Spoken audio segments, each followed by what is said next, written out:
Good Saturday at PNC Park last night as Pedro Alvarez and the Pirates treated a sold-out crowd to an early Father's Day gift. The Bucks broke a 12-game losing streak with a 6-4 win over the Indians. But the real stars of the night were the members of the 1960 World Champion Pirates, who seemed to breathe life into everyone they touched, just as they had nearly 50 years ago. The past and the present sparkled brightly in the Berg last night, and hopefully the future will steal the show today.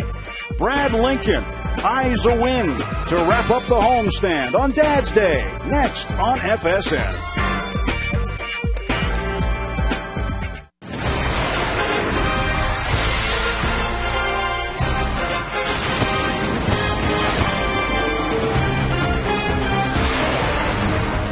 Great to see Dad passing on his passion for the Buccos to the next generation. Cooler bags today on a Kids' Day Sunday afternoon for dads and kids. And it's a great gift on a Sunday afternoon at the ballpark as the Indians take on the Pittsburgh Pirates in Game 3 of this 3-game weekend set. Wrapping up the homestand. Last night, Bob, a win. Very good news for the Pirates as they got off that 12-game skid. Yeah, there were so many reasons that was a great win for the Pirates. That had the full house of people all over the place. The 1960 guys were at the ballpark watching, and just a lot of great hustle right in the first inning. Really set the tone for the night. Both Millage and McCutcheon just running and ripping the ball, heading all over the place, making great plays on defense. It was a super ball game for everybody to watch. Our PNC Achievement features the Pirates version of the M&M boys, Millage and McCutcheon. Millage driving in a career-high 4 runs for the 3rd time in his career, and McCutcheon reaching base all 5 times, getting a triple in his last at-bat. PNC for the Achiever in us all. McCutcheon, great home numbers, but look what Laston's Millage has been doing with runners in scoring position. That's phenomenal, hitting over 400. I mean, that's getting the hits when it counts, and that's what you want out of that corner spot in the outfield. You got to get some RBIs. On the mound today, Brad Lincoln makes his 3rd big league start. He's looking for his 1st major league win. Needs to throw more strikes and no leadoff walks today.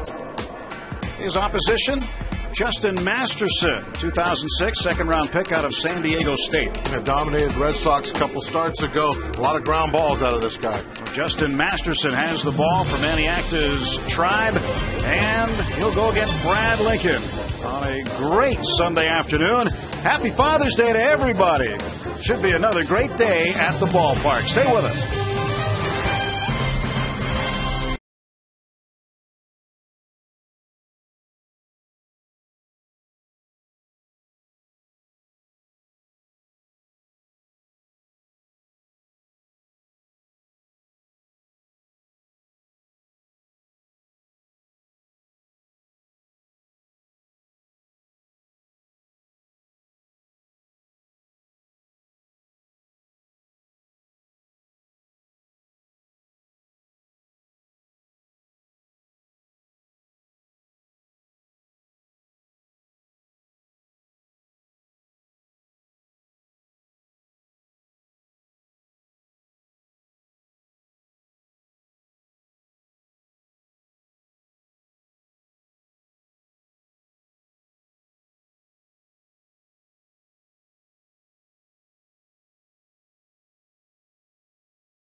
Pittsburgh is brought to you by PNC.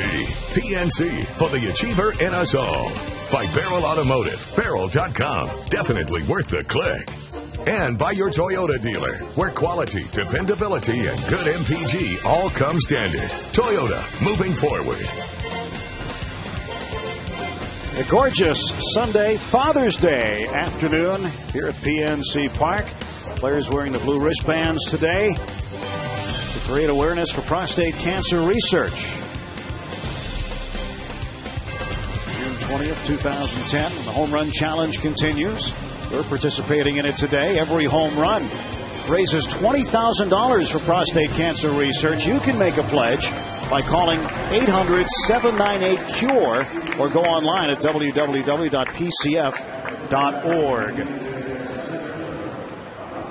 Those are the blue wristbands that the players are wearing. And Dad taking kids to the park today. A lot of that, as it should be. Or maybe it's the kids taking Dad to the park today on Father's Day. As it should be. Either way, you win. Brad Lincoln's numbers in his 2 starts.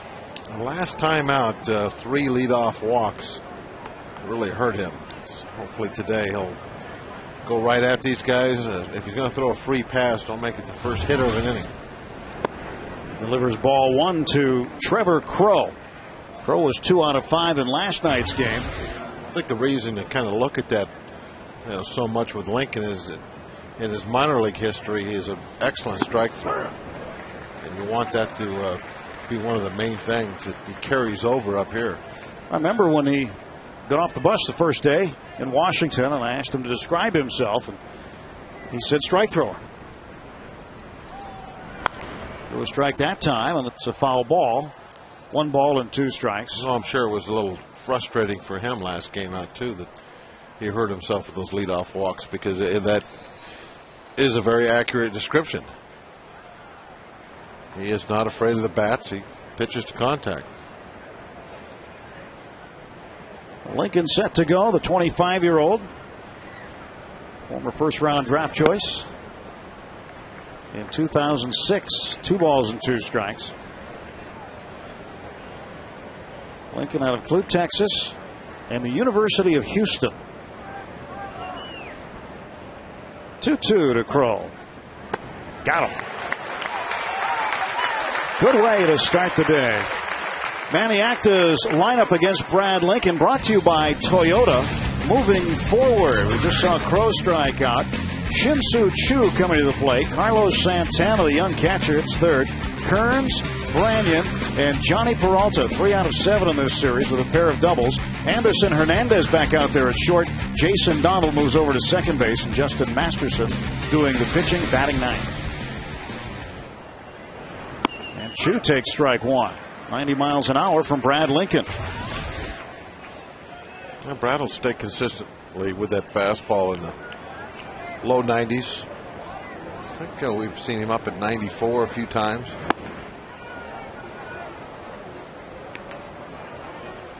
Lincoln thinking of his dad John today on Father's Day.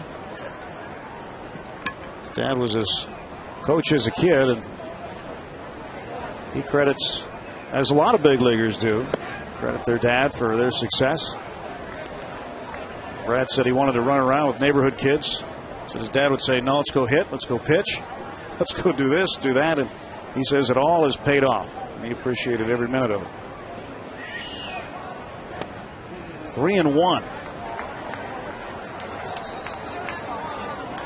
Shin-Soo Choo out of Busan, South Korea. Began his professional career as a Cleveland Indian. 3-1.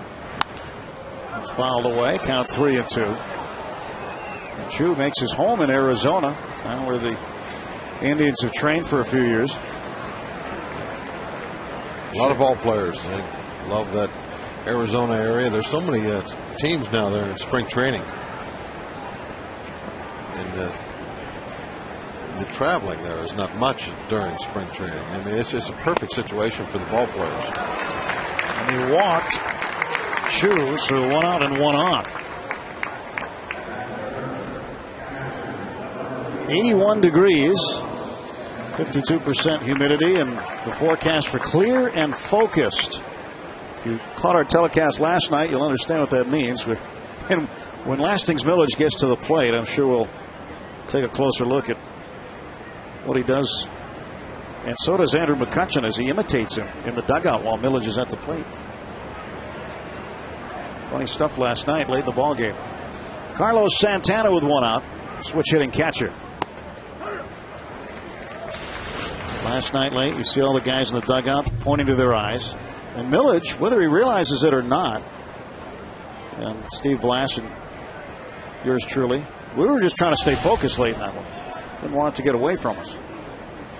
And everybody has those pre-at-bat rituals, things they do before they step into the box, and I think most guys don't even realize it, whether they're tugging on the batting gloves or the front of their uniform, touching the top of their batting helmet.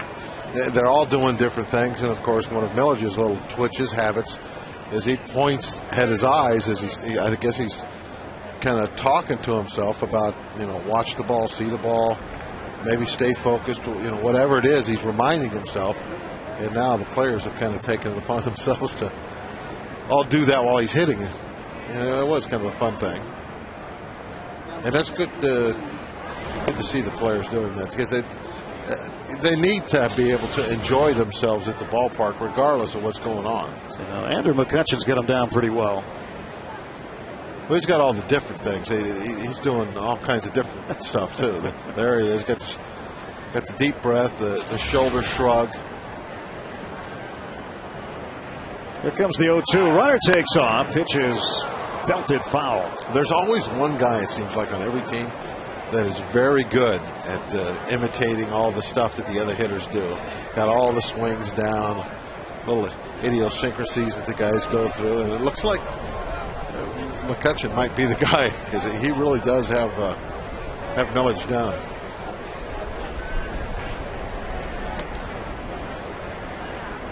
Brad Lincoln trying to get out Carlos Santana here with one out and one on. Shin-Soo Choo, the runner at first. Armeo sets up outside. That's where it goes, and it's fouled off.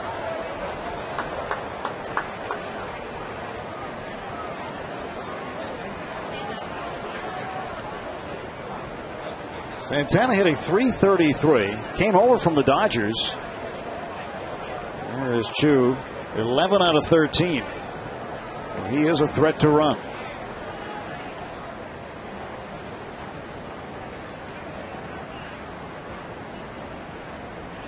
Long pause by Lincoln. Wants to keep Shin-Soo Choo close to first.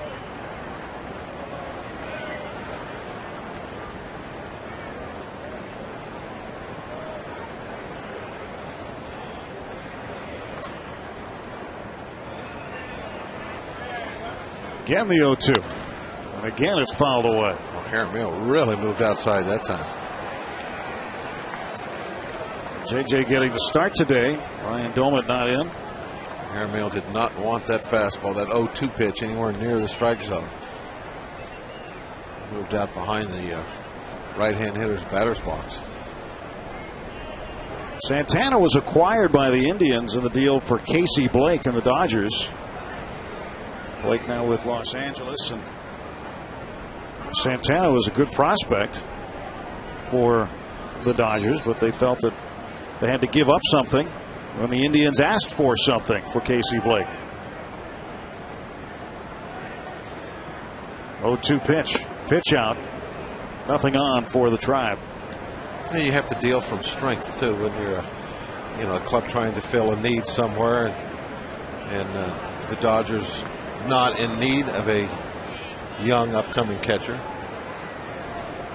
Well, he had never played higher than Double-A until this year.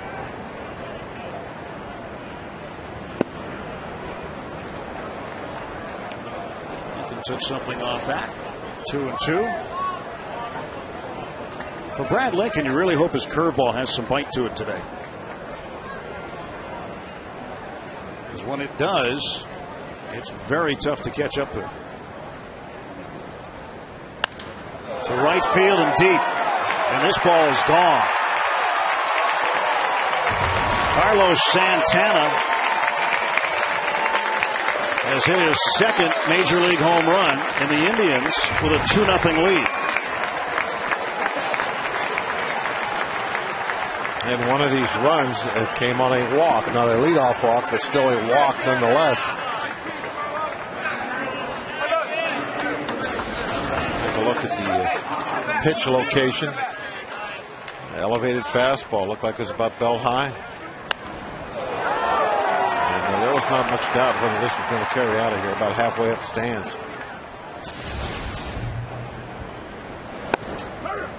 One out of a strike called to Austin Kearns. And with that home run, Carlos Santana getting it out of the ballpark. Another $20,000 has been raised to support prostate cancer research. To make a donation, you can call 1-800-798-CURE or go online at www.pcf.org.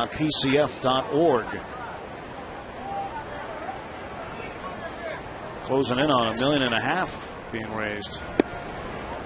Just under that number. 1-2 to Kearns. Kearns hit in the 3 spot last night. Ended up with a hit and a run batted in. And he's got a hit here. So the Indians off to something here in the top of the first against Brad Lincoln. Take a look at the ball that went out of the ballpark. You can see that it was just too high. He needed to get that ball down. It looked like probably a two-seamer. I'm just guessing. I don't know that for a fact, but it's probably a sinker that he was trying to throw down and away and get a ground ball. And hopefully he'll get Santana to roll the wrists over, chasing that ball down and away, and he'll have a ground ball to second. But when you leave it up belt high like that, that allows it to be in the air. Runner goes, throw down, got him. A bullet by Jason Jaramillo, retiring Austin Kearns.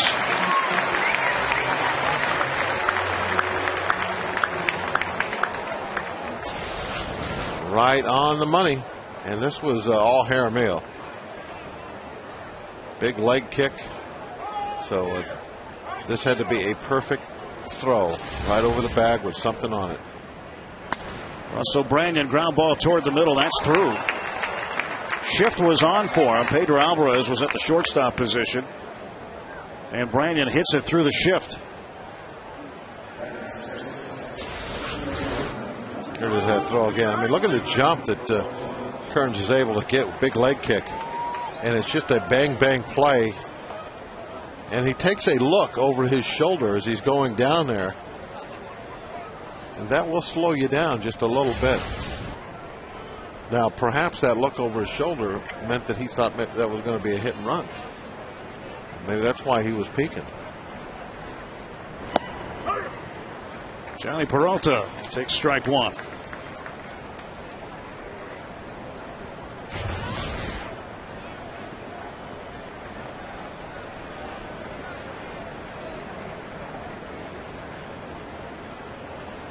Two hits last night for Peralta.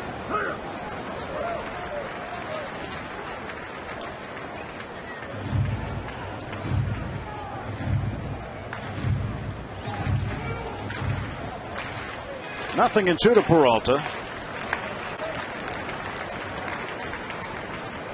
And the pitch. Wide to third. Peralta hits a lot of ground balls to the left side of the infield. In fact, you look at the 2009 season, he had 147 ground balls to the left side. 127 of them resulted in outs.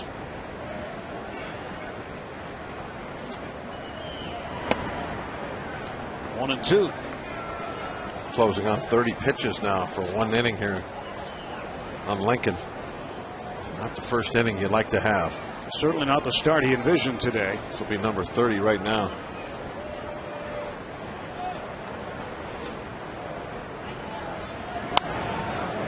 Well, the thing with Lincoln is he has an opportunity to make it up with the bat.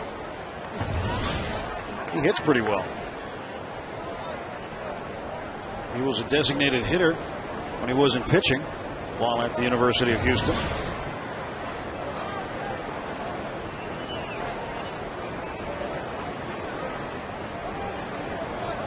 Two outs, one on, and the 1-2 pitch. And wide to third. Big difference in the inning so far. The walk to Chu and the Santana 2-run blast. Jaramillo out trying to talk to Lincoln, trying to figure out a way to put Peralta away. getting the 2 strikes and can't seem to do it. Same thing happened to Santana. Ryan Doumit is off today. Day game after the night game. See Ross Ohlendorf next to him. He'll pitch in his home state of Texas on Tuesday. Popped up to center. Andrew McCutchen handles that. 2 runs come in on 3 hits. 2-0 Tribe.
Spot McCutchen and then Garrett Jones, a career-high tying 10-game hitting streak.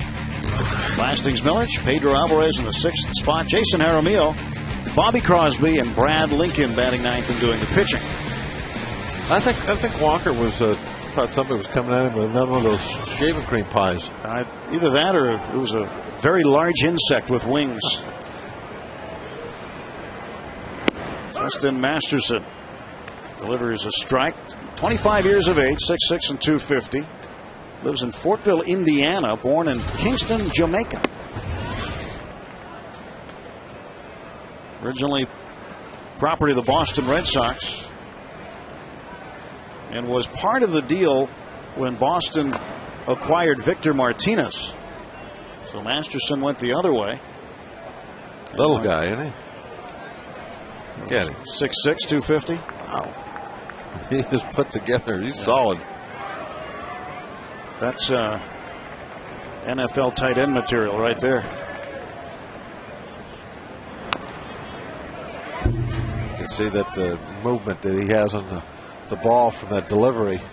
Well, he wears the number of an offensive guard, 63. If he had a few more milkshakes, he might move to the offensive line. Down to third in fair territory. Peralta gloves, throw low, gets away. Tavola's going to try for second base, and he will be in. There'll be a lot of those ground balls this afternoon. That's really the Masterson's specialty is to get the ball on the ground. For every fly ball out he gets, or pop up, he gets 2 ground ball outs. But Tavola gets a kind of a fortunate bounce coming off the fence. If that ball doesn't bounce sideways, he's going to be out at second. But the ball hit a post or something and kicked back toward the plate. And that really helped him out quite a bit by the time that Russell Brandon got to it.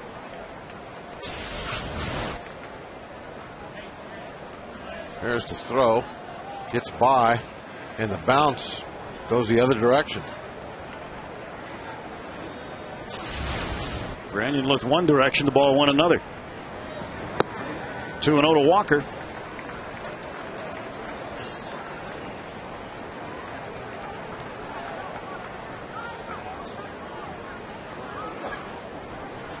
That is Claire Altimus, the athletic director and football coach at Pine Richland High School. He coached Neil Walker in high school and is here watching his former student athlete today.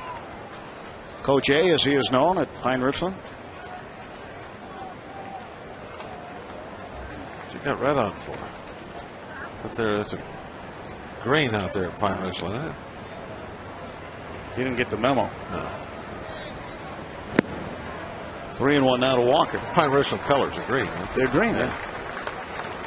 He's got the Pine Richland hat on, but he's holding it in his hand right now. He's getting a little sun. Yeah, he might be a Tiger fan. U.S. Open will finish up today. Tiger is in the hunt. Here comes the 3-1. Chop foul. And we go back to the days when Claire Altimus was coaching Neil Walker in football. Can't tell what colors they got on that day. This was the beautiful football weather. Yeah, overtime game, double overtime. An unbelievably competitive game. Running for him, catching him, doing it all. Which is what he's been doing for us. Doing it all. Hitting, running, catching the balls out in the outfield, not actually catching behind the plate. But what was nice last night, Bob, during the telecast, Bill Mazeroski, when talking to our Dan Potash, had some terrific things, great complimentary things to say about Neil Walker. Said he was amazed at the job that he's doing at second base. And for a Hall of Fame second baseman, considered by many to be the best defensive second baseman ever, to say that about you, I mean, Neil's got to feel really good about it. Neil got a chance to say hi to Maz prior to the game. Hopefully a little of that rubs off.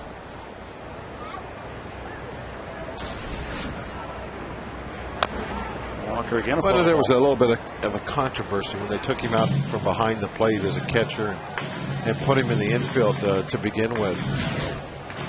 About why did they do that, this and that, and I have no idea really. But now that I've seen him up here, I understand. He's too good of an athlete to have squatting behind the plate all the time. He can do so much more for a team. You put him out there in the middle of the infield. 3-2 pitch to the right side. It's a base hit. Tabado's going to be held at third base. Neil Walker with a single. Back-to-back base hits to start the Pirate half of the first. Runners at the corners for Andrew McCutcheon. Yeah, you try to pull the ball so you get that run over. Ideally, you want to pull the ball through that hole, and that's what Walker did. Cuts it right through there. With nobody out. Tabata, who probably could have scored on the ball. He's going to get held up by Beasley. Certainly don't want to be running into any outs.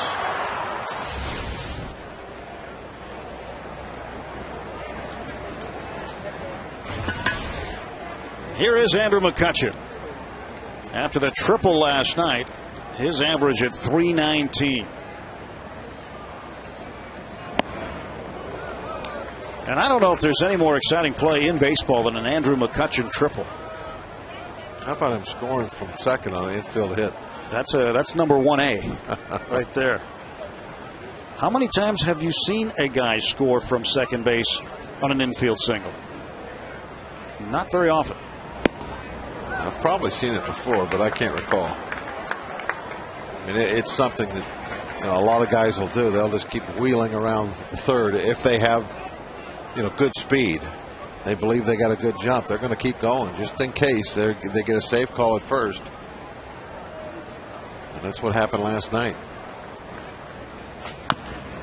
Chopper over the mound. Tabata's going to score, and McCutcheon going to be safe. Brandon can't hang on, and down to third goes Neil Walker. Still nobody out, and it's a 2-1 ball game. You can see what's happening here with Masterson. He's just throwing the ball, as always, getting ground balls. He gets an infield hit and an error, and then he gets the ground ball that goes through the right side, and now this ball's chopped right into the ground. Not only do they not get anybody out, but it's not handled at first base.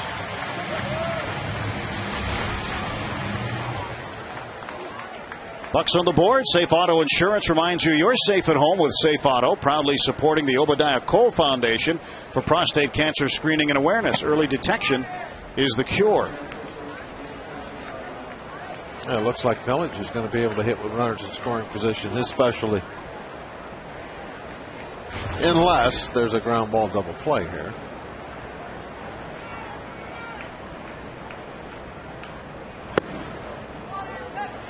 They're going to credit Andrew McCutchen with a run batted in and charge an error to Justin Masterson. RBI number 22 for McCutchen. That's the way they scored it officially.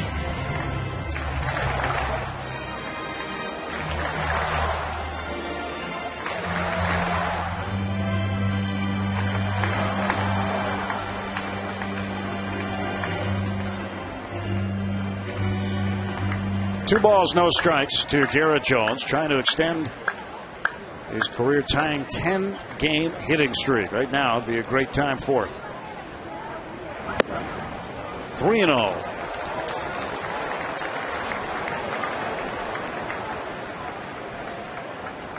Pirates have a chance to get some runs here in the first. Still nobody out. Went down 2-0 on a Carlos Santana 2-run home run in the top of the inning. That's a 3-1 count on Jones. Jones might like to return that favor.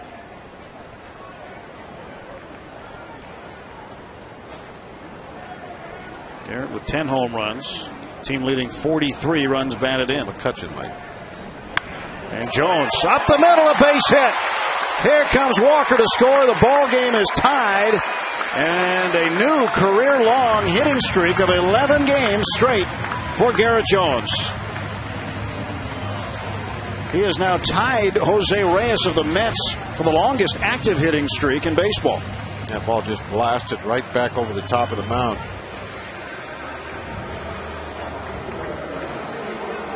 But even that ball, it bounces twice in the infield before it gets out there. So you see how tough that Masterson is to get in the air.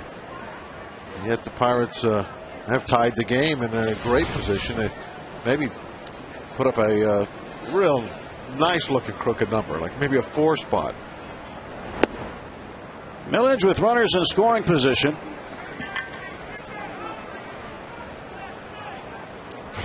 Place he likes to be.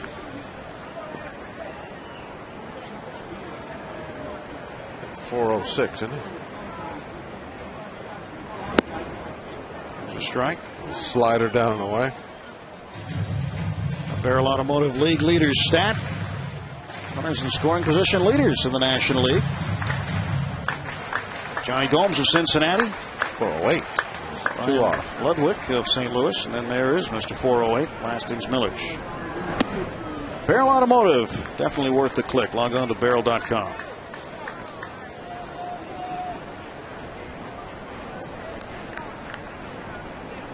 Nobody out, 2 on. It's a 2-2 ball game. And Masterson's going to be up there by 30 pitches or so by the time he gets out of this inning.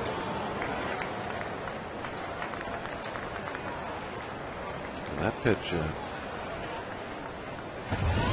I think, was number 26. There it is. And he's going to catch Brad and pass him here, probably, with nobody out still in the inning. Unless he can get a double play ball, that's an excellent possibility. And Millage strikes out. Lastings Millage, on one of the rare occasions, doesn't come through with men on base. And this will bring up Pedro Alvarez, who got his first major league hit last night. Ground rule double in the left field corner. And he drove in a run at the same time. Going the opposite field off of David Huff. And his dad, Pedro Sr., couldn't have asked for a better Father's Day gift than that. What a home run for today. Yeah, he gave the ball to his dad. I talked to Pedro in dugout today. I said, what did you have to negotiate with the guy that caught it out there? He said, an autographed ball and an autographed bat. What he traded for his first major league hit. No balls, 2 strikes. Most of the time, you can just have the other team roll the ball into your dugout. You don't have to go into the stands to get it. But this ball made it in, so had to do some negotiating.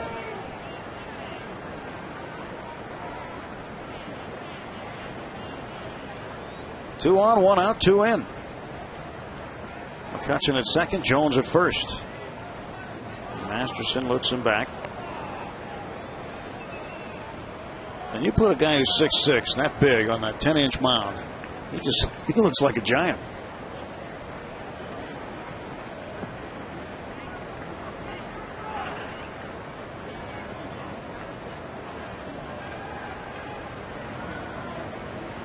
And Alvarez strikes out. So 2 men out. Well, for Pedro, giving the ball to his father certainly was very meaningful. He was pretty geeked up, and I'm just happy that he was here to experience that with me and my family, and my sister and my fiance were all watching, and it was definitely exciting. Pedro Sr. and his wife Luz are there on the left.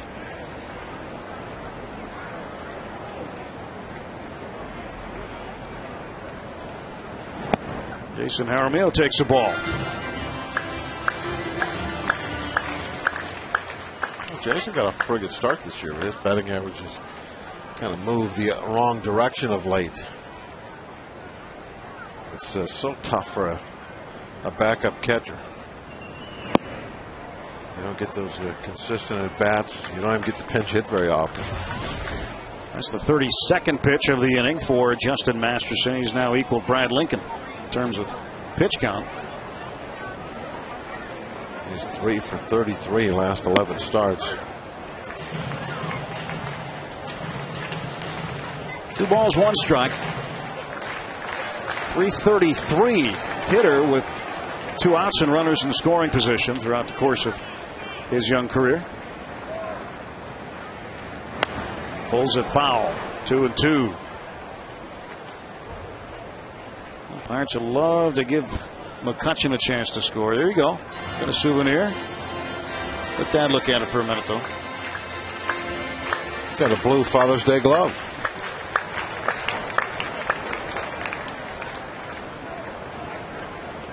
Two balls, 2 strikes to Jason Jaramillo.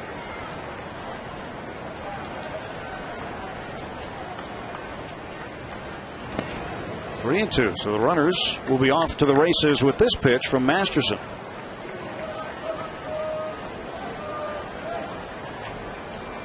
Masterson has one of 6 complete games for the Indians.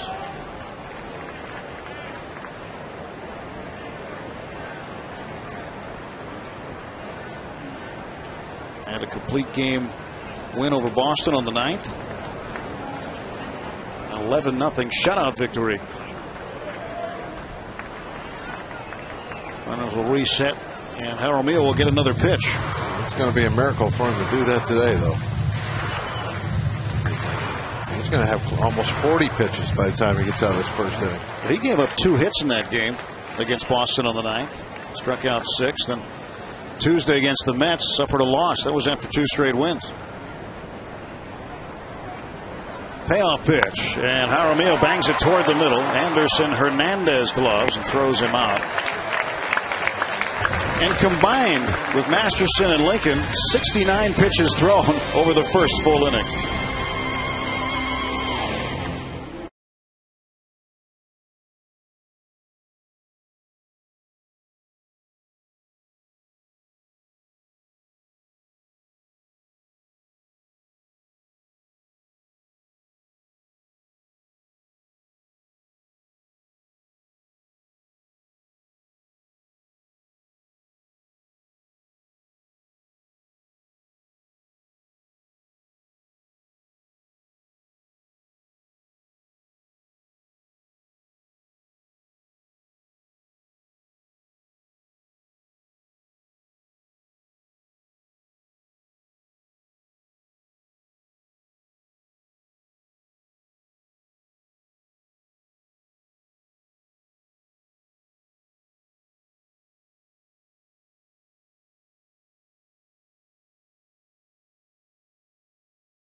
Championship Pirates team were on hand being honored prior to the game, and what a thrill it was to be able to see some of them and for them to see each other. Bob Friend, in the good word, says it's quite a thrill to be back. Usually you play baseball, your career's over, and that's it, you're done. But this team, we're part of history here. It's nice to feel that. And the Deacon, Vern Law, it's an honor to be back on the mound again. Maybe they picked me because I'm the only one who can reach home plate. There's Vern Law, threw out the first pitch last night.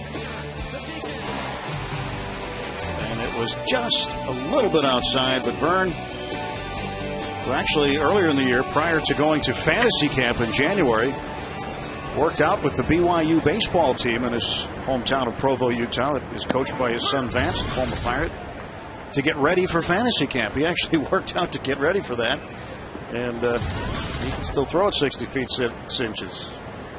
Yeah, you gotta, at that age, do a little something. 1 ball, 1 strike to Anderson Hernandez, the Cleveland shortstop. 2-2. Cleveland put 2 up. Pirates got 2 back.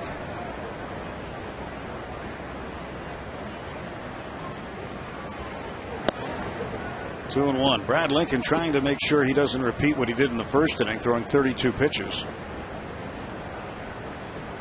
Well, last night, Jeff Karsten's a pretty effective outing. He had 1 inning where he threw only 6 pitches.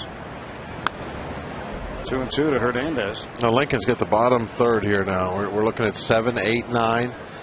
9 being an American League pitcher who doesn't get to hit very often. So this is a get well inning for him. He needs to go out and have a quick one, get the pitch count back right, get back in the bullpen, get his guys in the shade. Ground ball to third, backing up Alvarez, plants, throws, and he got him. That's tough play deep in the third base corner, and Alvarez got Hernandez easily. Yeah, tough to get the ball there on the fly as you got everything going back on your. But it was there, and it was right in line too. That ball was not off the mark, left or right at all.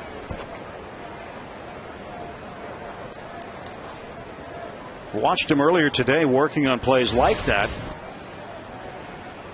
Except he would bounce them over to Garrett Jones off the grass. He was taking ground balls deep at third. Players work on all kinds of situations prior to games. Just happened to be that one today. Jason Donald now 1-1.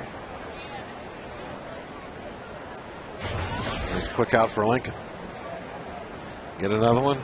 It's pitcher. Get in by that water cooler.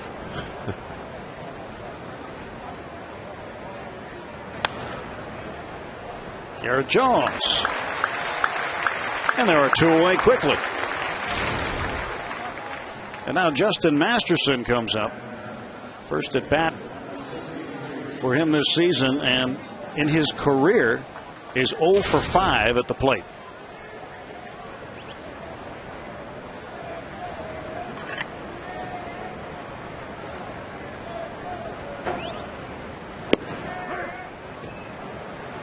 Didn't seem to have too much interest in swinging at that one. He's a patient hitter.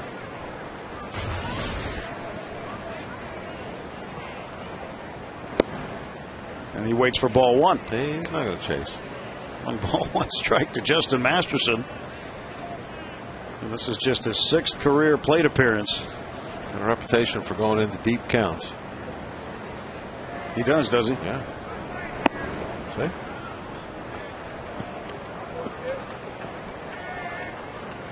Did you get that in your scouting report? Mm-hmm. I could tell by the way he was walking up to the plate. He wasn't in a hurry. Yeah, just patient. To the right side, and what a grab by Garrett Jones. Toss to Lincoln. That's the inning. Outstanding glove work by Garrett Jones. Terrific play. Late on that pitch was Masterson, but right on time was Jones. 1-2-3 inning for the Bucks.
a sold-out house.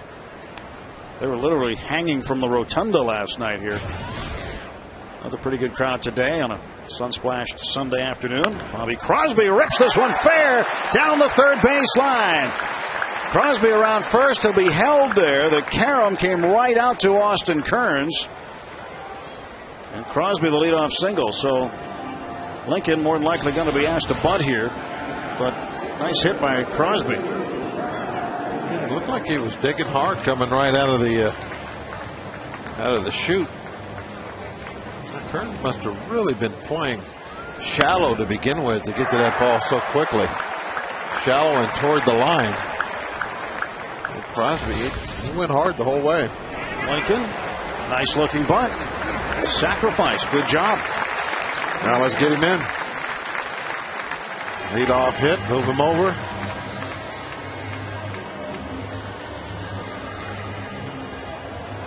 Let's take a look at our AGH Sports Medicine injury update. Steve Pearce has been on the disabled list since the 25th of May with a sprained right ankle. Last night, good night at the plate. 3 out of 4. A couple of hits, double, and scored 2 runs.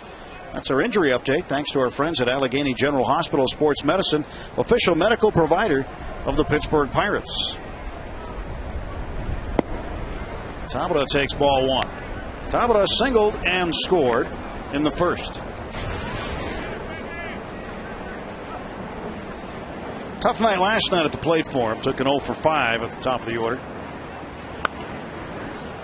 1 ball, 1 strike now to Jose Tabata. Oh, he got the ball rolling in that first inning with the good speed, good hustle going down the line, beating out that little chopper down the third baseline.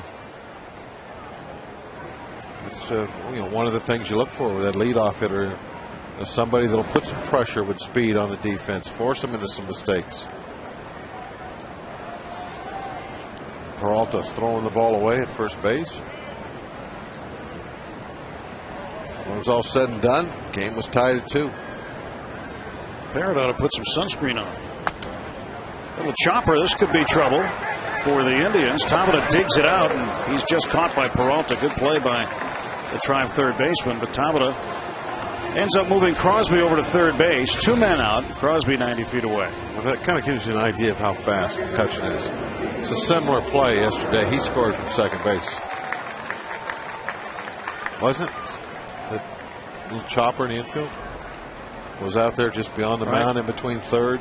He kept on going. The Walker base hit also has scored a run. Is 6 of his last 14 over the last 3+ games. And since being promoted, he's been on base a lot. He's reached base safely in 20 of his first 24 games.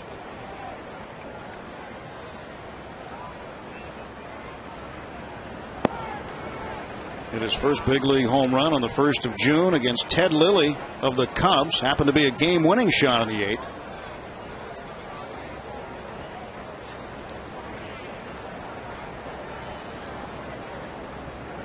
Making his 19th start at second base today.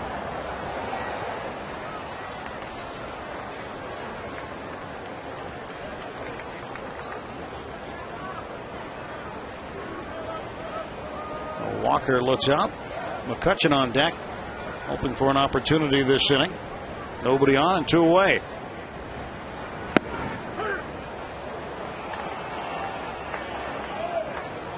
Justin Masterson caught that inside corner. It's Jeff Karstens, who last night ended up with his 2nd win this year. He's 2-2 now. Went 5 1/3, and then he grabbed the handles on the seat and white knuckled it the rest of the way. Till Octavio Dotel came in and saved it.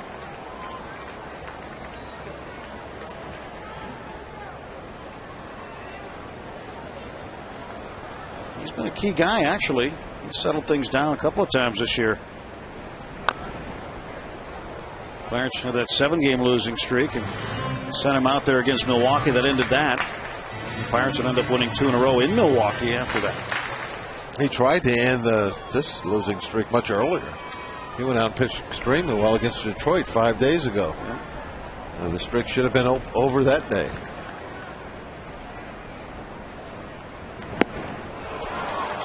Strike 3. So Pirates will leave a man. We're through 2, all even at 2.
Fathers, and to my father as well.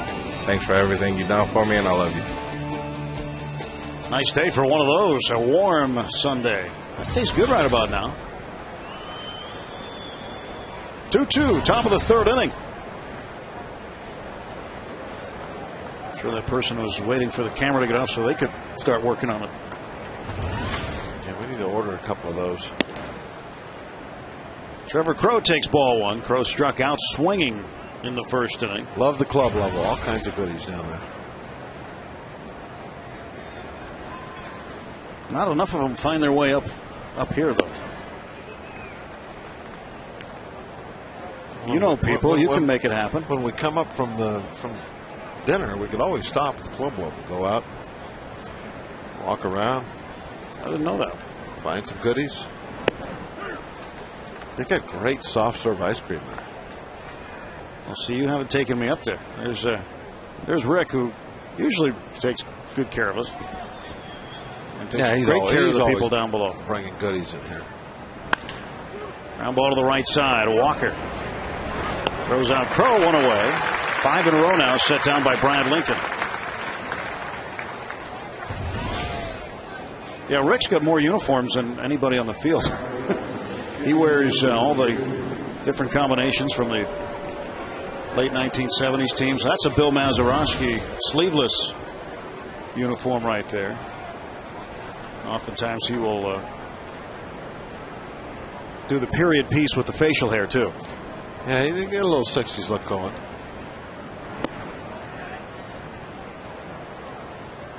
Actually, I guess he looks more like from the 30s or something. Shin-Soo Choo had a walk last time up, came around to score, and the home run by Santana, who's out on deck. Choo had a good start this year as the American League Player of the Week early in the season, 2nd week of the season. Yeah, he's having a solid year to this point, hitting up high 200s, 33 ribbies. It's okay. 8 home runs. And he had an 11-game hitting streak from the 3rd of June to the 13th. 1-2, plunked him.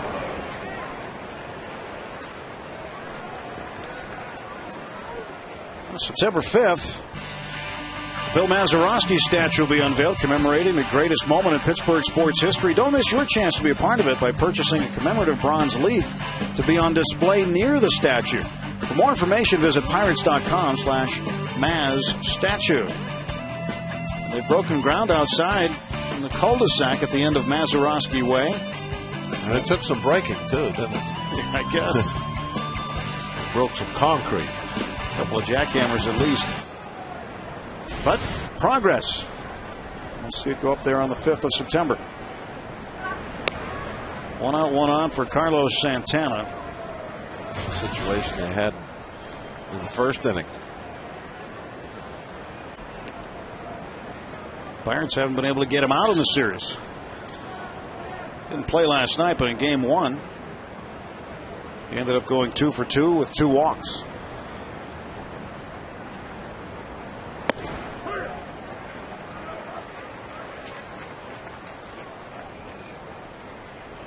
He did pinch hit, though, in the 9th last night when he walked. So he's walked 3 times in the series. Brad Lincoln charged with the duty of keeping him off base.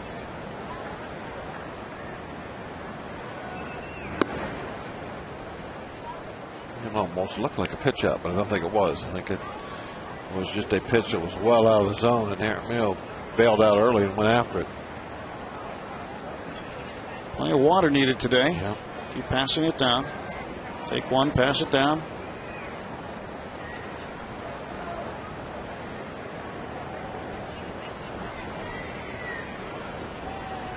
Santana belts one to the alley in right center field. Chu around second. He's going to get waved home. And Santana has an RBI double, and the Indians lead it 3-2. They cannot get that kid out.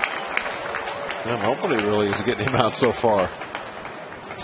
Looks like the Indians have found something. Carlos Santana. Well, that ball was hit extremely hard. Good thing that one wasn't elevated. Might have had his second home run of the afternoon. Well, we talked at the beginning of the telecast, Bob, about walks, leadoff walks, hurting Brad Lincoln. It hasn't been the leadoff walks. It's been the 1 out free passes to Shin-Soo Choo. Walked him in the first and then was driven home by Santana on a home run. And then he hit him here in the 3rd. And then Santana drives him home with a double.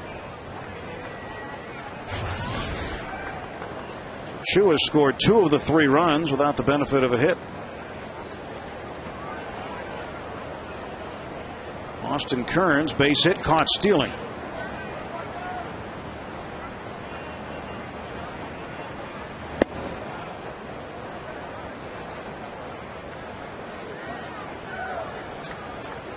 So now the Pirates get the water gun. On a hot day, it might feel pretty good. Yeah, nobody is going to be complaining today.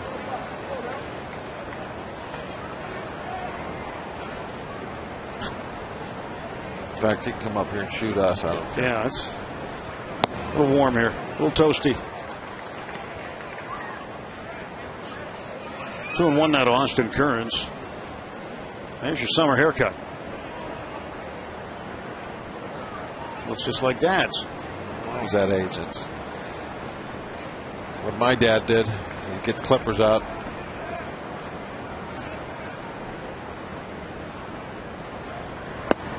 Strike call. Well, Brad Lincoln a few days ago, just prior to his last start, actually, he got the clippers out.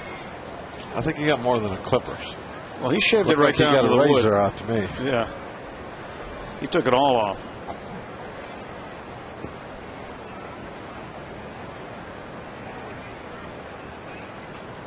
Two ball, 2-strike pitch to Kearns. Up and in, 3-2. Kearns was running for his life on that one. He saw that coming up and in. Luckily, it was a breaking ball, so it didn't run up and catch him in the chin. But he thought it might be heading that way. He was trying to bail out.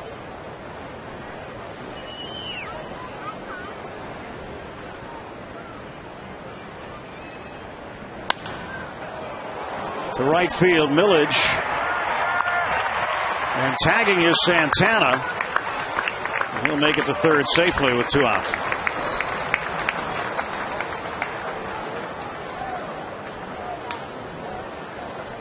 Santana with a head first slide. Now he's got to go clean up.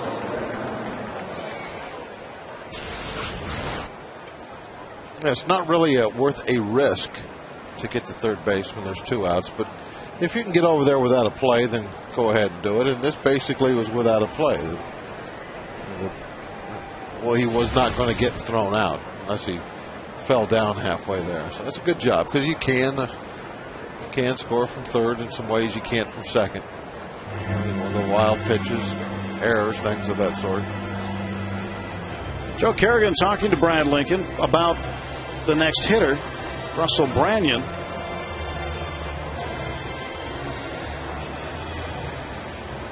Branyan's a guy who's been around the circuit a little bit. Played for 9 different teams.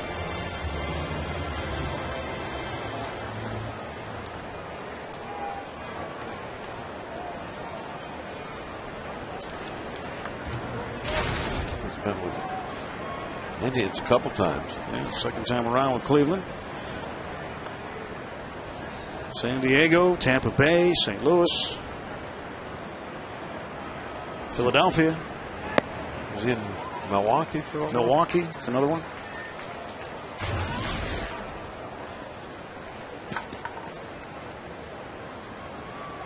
Guy can hit one off the screen of the right field foul pole last night to make a 5-1 game a 5-4 game, where the Pirates would add an extra run and win it 6-4.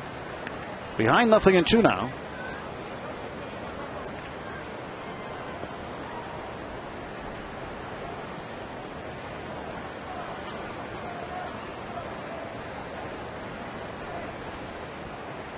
Three-2 Indians. We're in the top of the third. The pitch.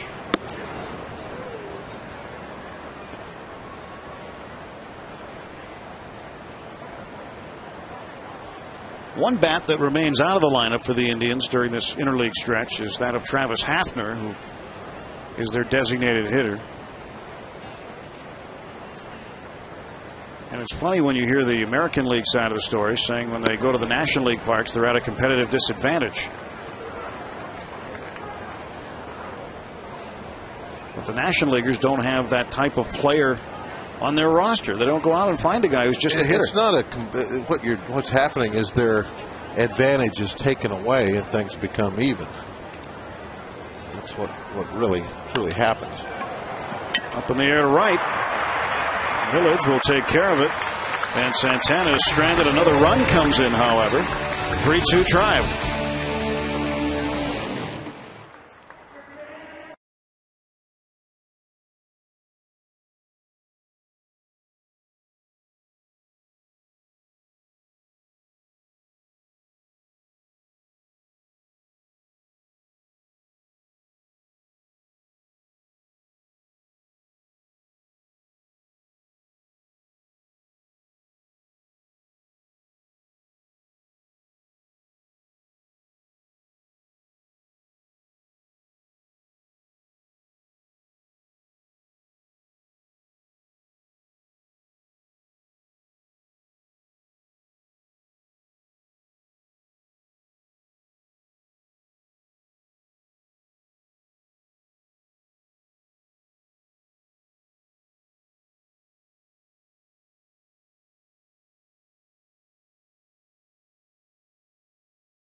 And McCutcheon will lead off. Start the bottom half of the third. 3-2. Indians with the lead. Pirates trying to get back to at least a tie game. Get in front again. McCutchen reached on an error, then with credit for an RBI when Tabata scored in the first. Well, McCutchen hitting .318, pitch outside. See the blue wristbands being used today. And blue ribbons, blue hair ties. Well, they weren't originally made as a hair tie; those are wristbands, but holding back the dreads of McCutchen. Everybody has the blue on. And that is to help raise awareness for prostate cancer research. No blue bats. I know on Mother's Day we have pink bats. How come we don't have blue bats? Well, we might have some blue bats, but no blue bats. 3-1. Justin Masterson, pitch away from putting Andrew McCutchen aboard.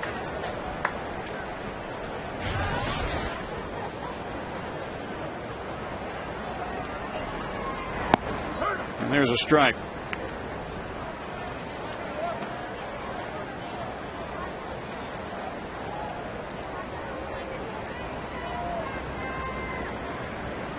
Three-two pitch. Strike three call. Wow. And McCutchen is in disbelief. A lot of glove movement on that ball.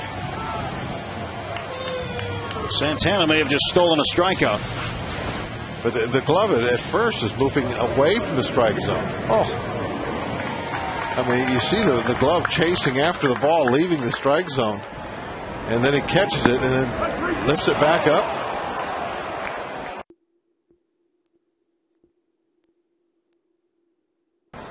Mr. Masterson.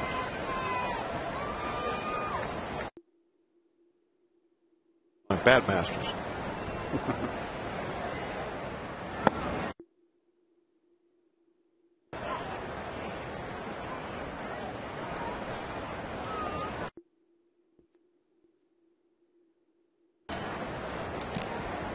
Two-zero pitch.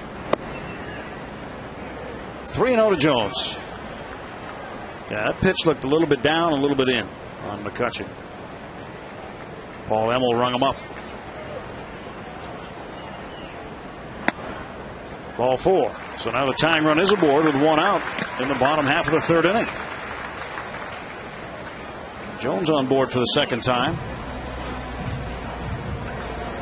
Elastics Millage, who struck out swinging in the first, will get another opportunity.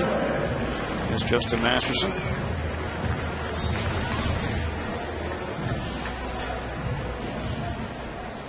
Masterson out of San Diego State. Pretty good pitchers have come out of there,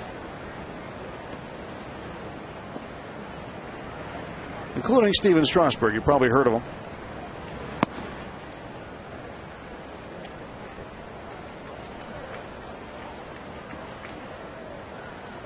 His junior year there, he went 6-7, making 16 starts. Had an ERA of 4.81, pitching against the aluminum bat.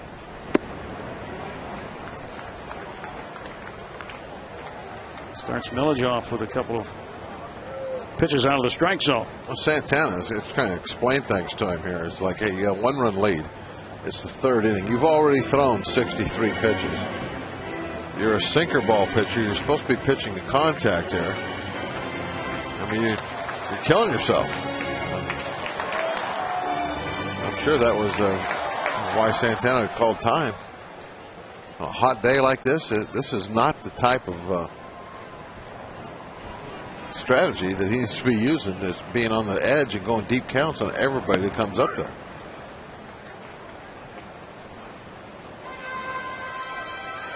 Comes back, throws the strike, so it's 2-1 on Millage. Millage gets the sign from Tony Beasley coaching at third base. Garrett Jones at first, one out. I mean, he'll be at 100 pitches easy after 5 innings, and we'll be into that bullpen. There's a comebacker, should be 2, and it is. So strikeout and a double play, and that does it for the Bucks in the third. We'll head to the fourth. 3-2 lead for Cleveland.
5. There's Max. That uniform must have been real nice on a warm day.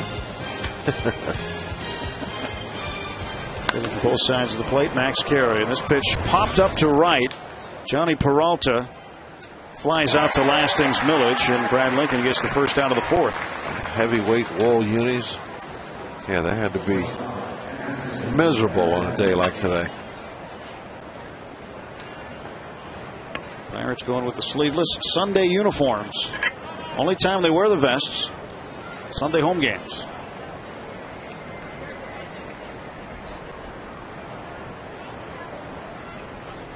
Anderson Hernandez grounded out to deep third last time up, and in on the grass this time at third is Pedro Alvarez.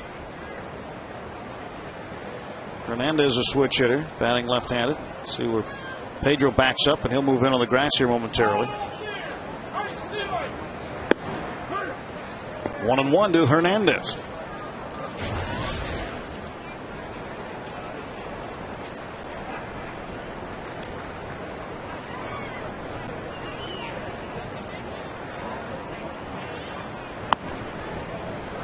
Bouncer to third. Alvarez. Yeah, foul ball. Foul ball. He was trying. I think he had thoughts of keeping it fair so he could throw him out, but ball goes foul instead. And it's where he gloves it, touches it. It's not where it bounces. I think it does bounce on the chalk line right there. But right there where he tries to barehand it, definitely in foul territory.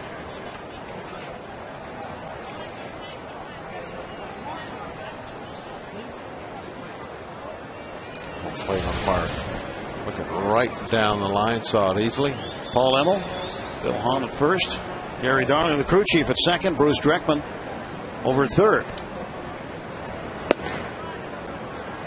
2-2 to Anderson Hernandez.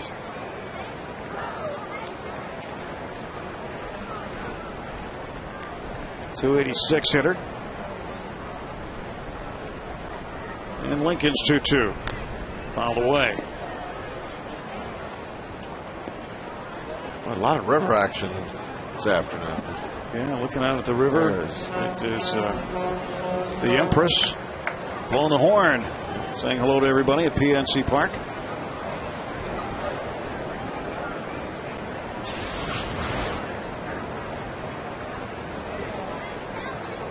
Catch Jaramillo. 2-2 pitch. And Hernandez lines one to left. One out single for the Indians shortstop.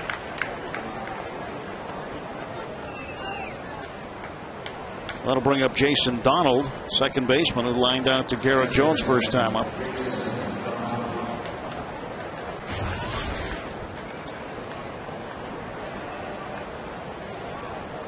Well, Donald trying to get Anderson Hernandez around.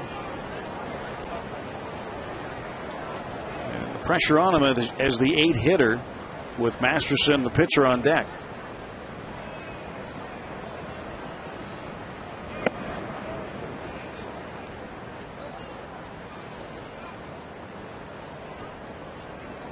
Ball 1 to Jason Donald. That's an interesting situation for that number 8 hitter. And you want to do some damage if you can, because you get that pitcher on deck. Fair ball. And he does. That's going to kick out, and Tabata is going to have to chase it down. Hernandez will stop at third, and into second with a double is Jason Donald.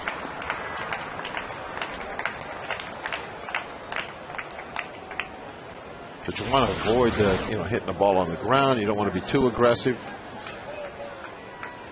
But if you're going to hit the ball on the ground and hit it this hard and put it right over the bag, then that's okay. It's that double. The infield is going to be forced to come in now because of that hard hit grounder.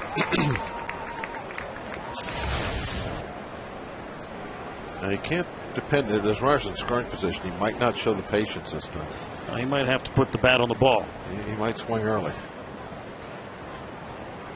Well, with the infield in, that ball he hit last time may have gone through. Yep. Pops it up, shallow right. Millage lining it up. Hernandez tagging. Here's the throw. It goes through. Jaramillo's got him. Lastings, Milledge. A rocket from right field. And Hernandez gunned down at the plate. Why don't everybody run off the field? I don't understand. Double play. Hello.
One out. Masterson hits the fly ball to right field.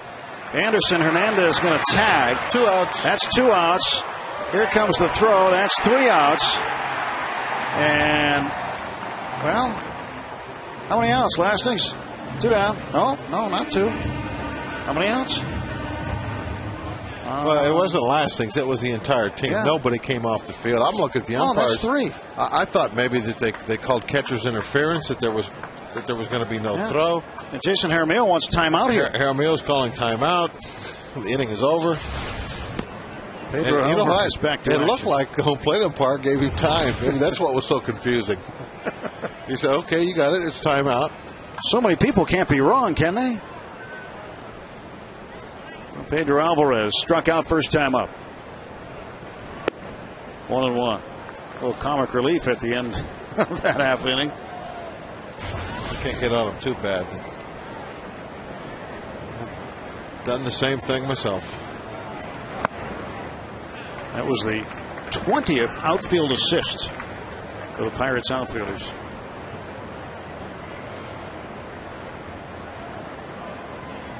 One area they've been very good in. Hard shot to left. Right at Austin Kearns. 1 man out in the bottom of the 4th. Take a look again at this same play. Milledge got a little momentum coming toward the plate, sets up an absolute one-hop perfect throw right on the money. I was really surprised that they even tried to score on that. That was not a very deep fly ball at all, just almost a shallow pop. Milledge had to love it when he actually saw the runner coming home from third. Opportunity to, all he had to do was make an accurate throw and he was going to get an out in the inning.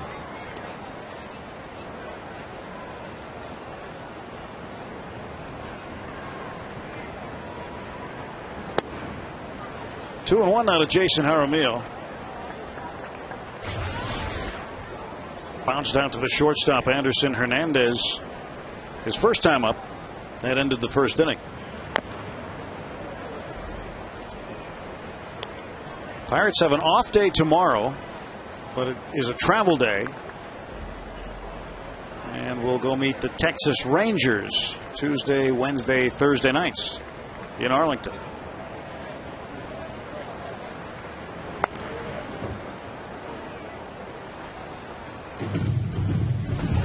Texas playing very well at this point this year. Not bad. For out in first place, American League West. It's always a tough place to pitch, too. Yeah, they're 2.5 in front of the Angels right now. They have won 9 of their last 10. 7 in a row. Gonna be a little warm there, Bob. Oh, it'll be hot. Pitchers in the bullpen there say that you can fry an egg on the shoe top while you're sitting out there. It's been over 100 degrees for the last several days in a row. Foul ball, left side, out of play for Jason Jaramillo.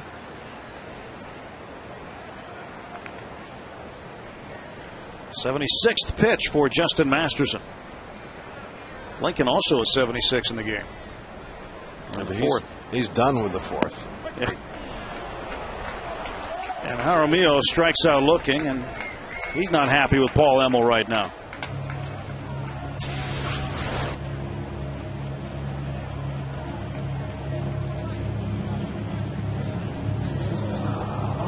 Well, it looked like it might have been a little low.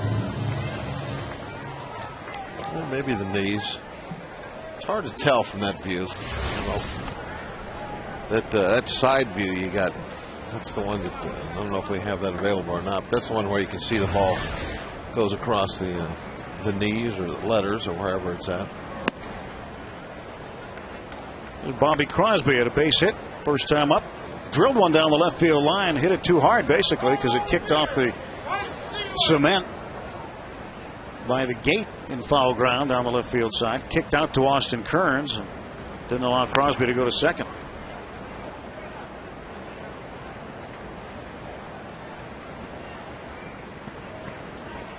Well, Lincoln got it down there. Lincoln got him down there pretty good. Easy enough. 2-2 now to Crosby. 2 men out, nobody on. Pirate half of the fourth. Looking for a run. They had 2 in the first. They had 2 more on before Masterson was able to get him 1-2-3. Masterson knocks it down. It's a foot race, and Crosby's going to win it. Ball thrown away. Masterson's not real good on that throw over to first, is he? You've noticed. Was that in your scouting report? Yeah. On it? That's what I wanted to ask you.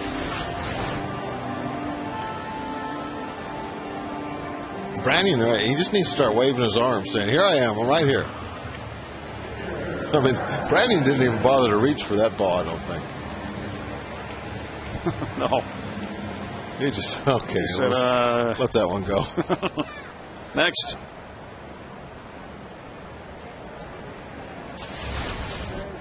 Well, Crosby aboard with 2 outs. Brad Lincoln will be swinging away. Lincoln hitting 600th. Successfully sacrificed Crosby over in the second inning.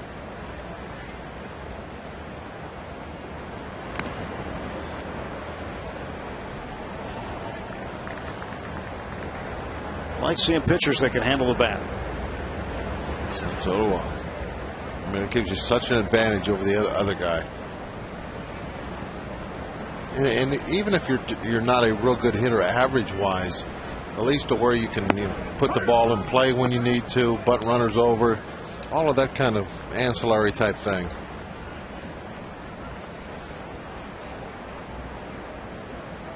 Ball and 2 strikes.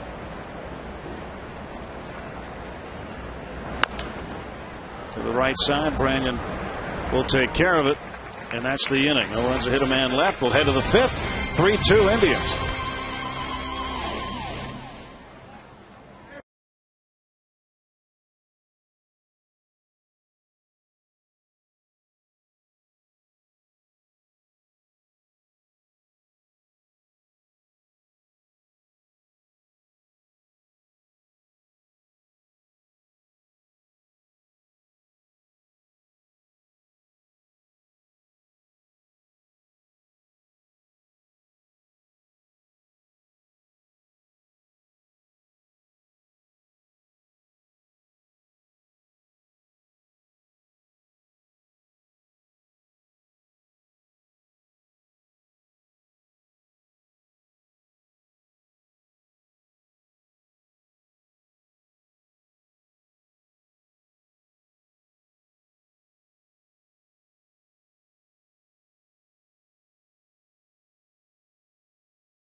Mike Schofield visiting with Evan Meek in 1960. What a year. Which player from the 60 Pirates team won the National League batting title? That is our trivia question, brought to you by AT&T Mobility. AT&T, rethink possible. Which guy won the batting title?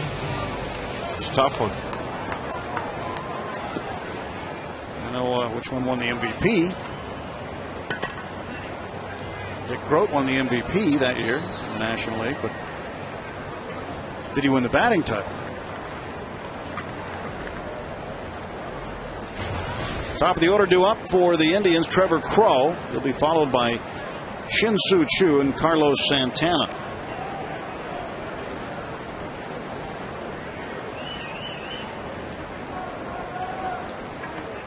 That's what it's like today. Staying cool at the ballpark. Hey, Dad, leave me alone. A lot of sunblock going on today. Don't want that sunblock. Yep, you need it.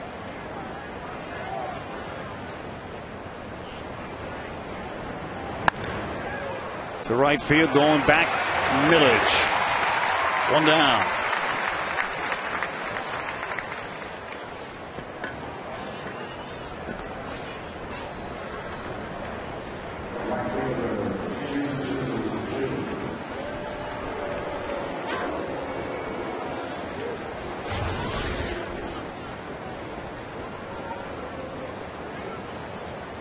Shin-Soo Choo has walked and been hit by a pitch, and he has scored 2 of the 3 Cleveland runs. Yeah, he's really been the guy that's kind of driven things along here.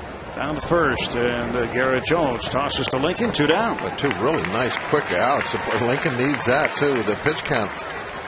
This is a great opportunity for him. Going into this inning, I'm thinking, well, this might be it for him. You know, if he takes, say, 15, 16 pitches to get out of this, he'll be up in the 90s, and that might be it. The Pirates would like to get him some runs. Well, he's buying himself at least 1 more inning here with this inning. Well, he's got to get this guy out. Carlos Santana just gets on base. He's got a home run and a double, and has driven in all 3 runs.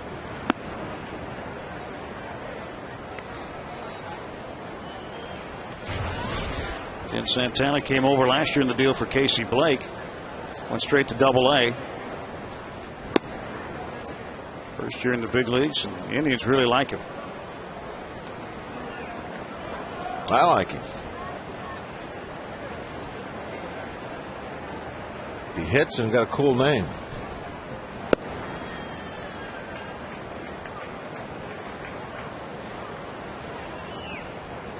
Doesn't even need a nickname, like Kung Fu Panda, that kind of stuff. No, you're Carlos Santana. You can just go by one name, just like Carlos Santana did, the band Santana. Yeah. I wonder if he can play the guitar.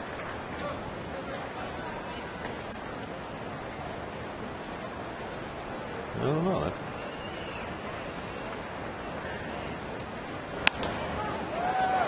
Base hit to right. I know what he can do. And he's going to look for 2. No, he stops Millage with a throw right on target. So now Santana tripled away from the cycle. 3 for 3 for Carlos Santana.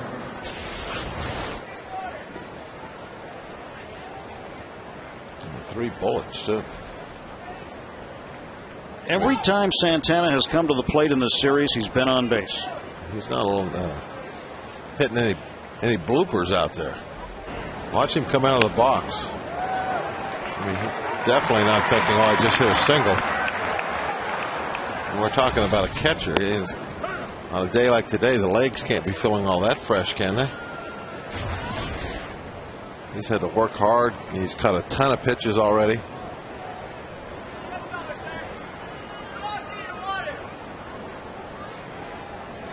Oh, 1.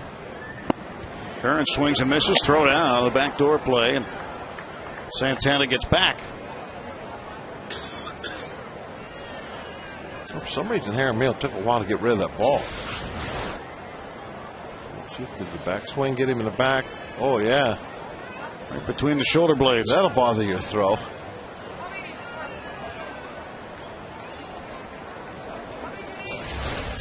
Tough place to play back there.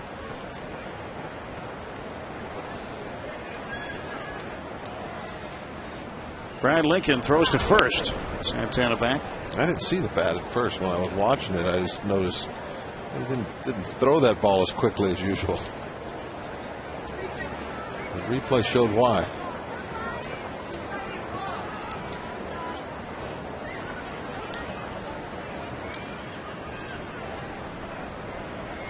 Breaking ball hit to left. Tabata on the run.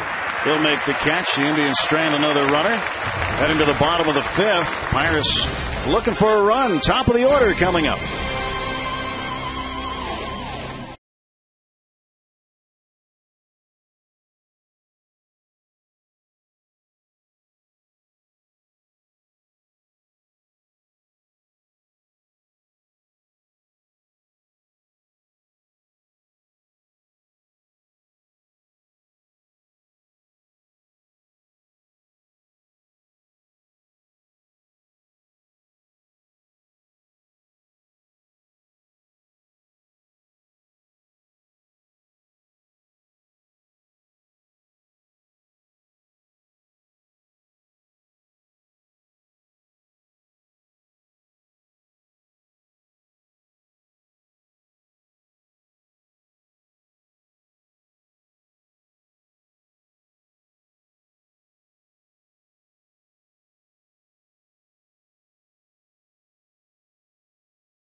Answer which player from the 1960 Pirates won the National League batting title. Dick Groat. Well, he got the MVP. Good guess. 325 average. Dick was here last night.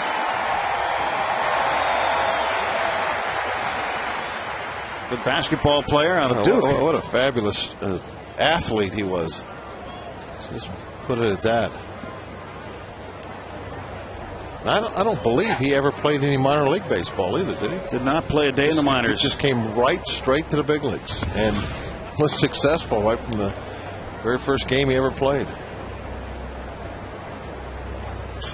His color on the Pitt basketball games. He was an excellent basketball player too at Duke. And Steve was telling me last night that Dick actually played a couple of years of pro basketball while playing for the Pirates. Did the Deion Sanders. Yeah, there's been a few guys do that. When I was playing with Phillies that first year, Ron Reed was in the bullpen back then, and I think he played 3 or 4 years with the Pistons, I think, before he decided to go baseball full time.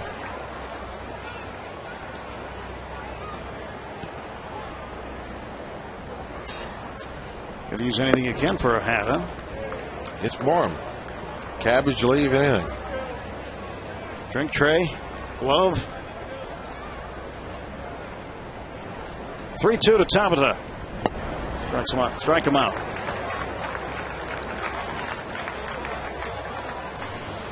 If you're traveling this season, you can take the Pirates with you. How do you do it? Subscribe to MLB.tv today to see every Pirates game live or on demand on your computer. Visit Pirates.com to order. Get more details. MLB.tv. Baseball everywhere.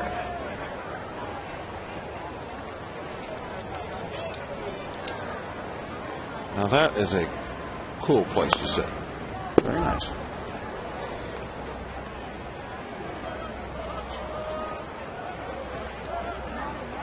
It's at the Steels. Yep. Jason Steele, who's in our truck. One of the gypsies. Dad and grandfather here on Father's Day. Another thing, if you're sitting back in the stands like that, you get to watch the monitors. Get to watch yourself on TV. Is that an FSN shirt he had on there? That's a foul ball by Neil Walker. Same type that Glass wears when he's on there. I guess he's the only one to get them. He and Jason's dad are the only ones who get those things. See what? Yep, that's an FSN shirt. Yep, there it is.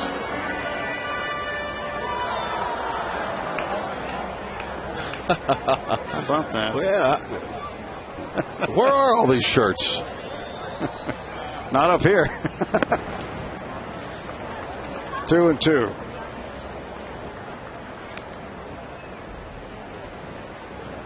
Jason must get the mail when it comes into FSN. Yeah, I think so. Yeah, I think maybe that might be what happens. Kind of like what happens with all the giveaway stuff up in our office with Glass. Walker high and deep to right center. Underneath it is the center fielder Trevor Crow. And Neal is now 1 for 3. Usually when there's a giveaway, they'll save a couple for the announcers, and they'll put them up in our office. We have these little boxes up there. There you see Glass sitting with the headset on. He's over on radio today. But since Steve doesn't travel anymore, he stays here, and so he gets first pick. So I guarantee when we get back, there's not going to be any of those 60 beer steins. They'll all be gone. They'll be lining his mantle at home. Now he'll have the whole set. Yeah. He'll have a couple of cases. So I asked him last night if he had a couple of cases on back order. He said, well, no, he gets them out of our little drawers. Like, for instance, if each of us get 2, well, he gets them all. I think he comes with a shopping cart. 0-2 to McCutcheon. This one fisted down to first base, and Branyan will get him. So the Pirates gone in order in the 5th. Still a 3-2 Cleveland lead.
Here, and a happy Father's Day as rules are explained.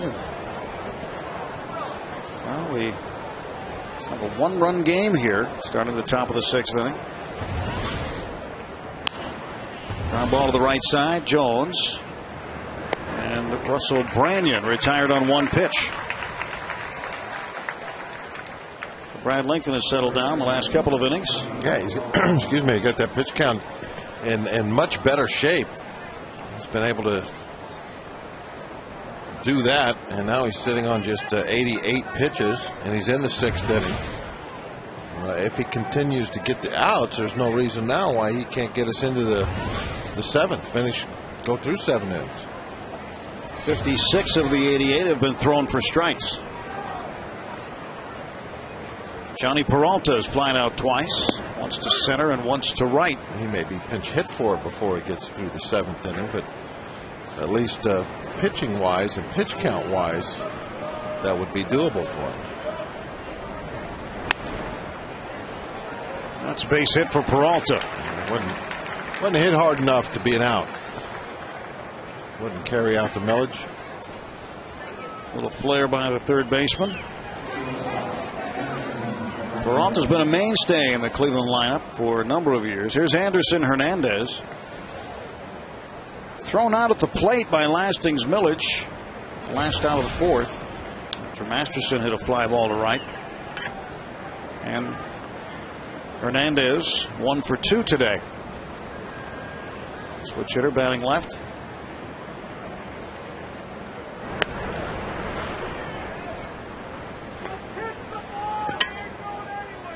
Ice cream tastes good on a hot day at the ballpark. Yeah, I told you they had self-serve or soft serve on the club level. I know where the goodies are. Well, I know you've got that scouting report on where they all are around here.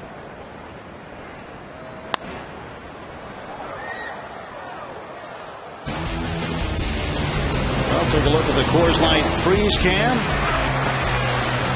And here's the play at the plate. Millage, the throw, the tag by Jaramillo. Outfield assist number 20 on the season. No way he could score on that at all. That ball was not very deep, and it was a perfect one-hopper right to the plate. Got him. Freeze can brought to you by Coors Light, the world's most refreshing beer.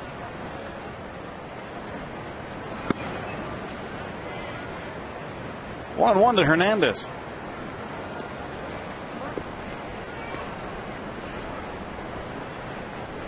And Millage had a nice play like that in Washington while playing left field. Throwing out a runner. We saw Ryan Church do it the other night against the White Sox. Church really had a strong defensive game the other night. And 3 RBIs to go with it. Runner was going. That'll be strike 2, 1 and 2.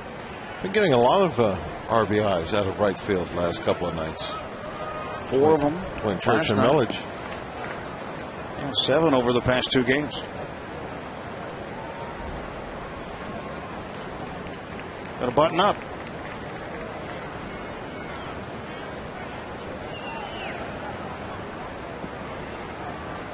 One ball, 2 strikes. And Lincoln ready to go.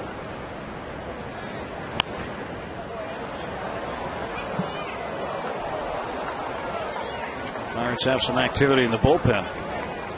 Trying to back up Brad Lincoln.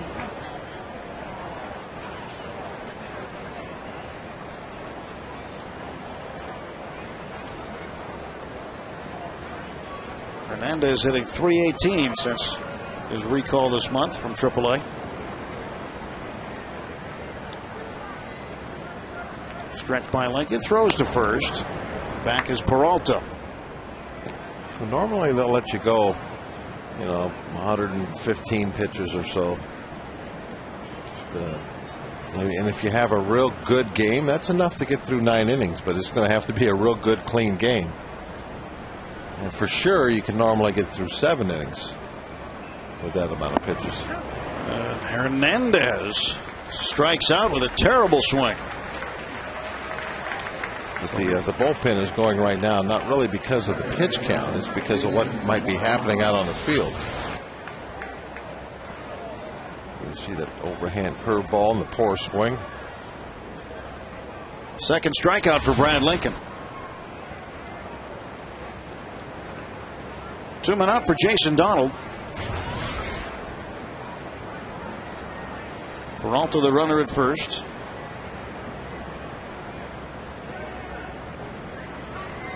Pitch out, nothing on. 1 ball, no strikes. Top of the 6th. Cleveland got 2 runs in the top of the first on a home run by Carlos Santana, the catcher. Would add another one when Santana would drive in Shin-Soo Choo with a double in the third. Strike called, 1-1. Pirates would counter with 2 in the bottom of the first. Tabata a single, Walker a single, McCutchen an RBI, and Garrett Jones extended his hitting streak to 11 games with an RBI single.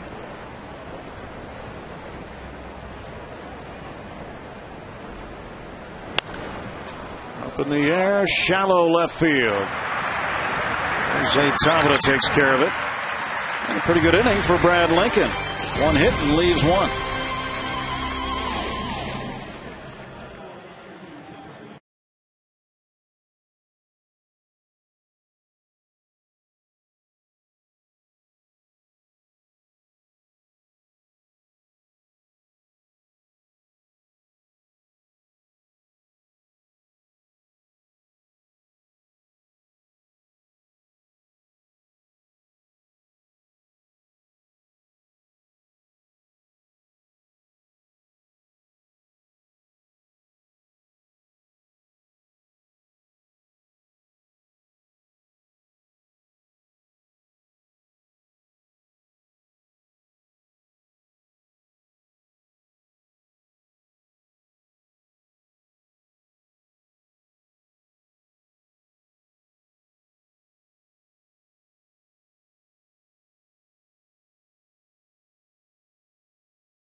There's Pedro Alvarez Sr. there on the right.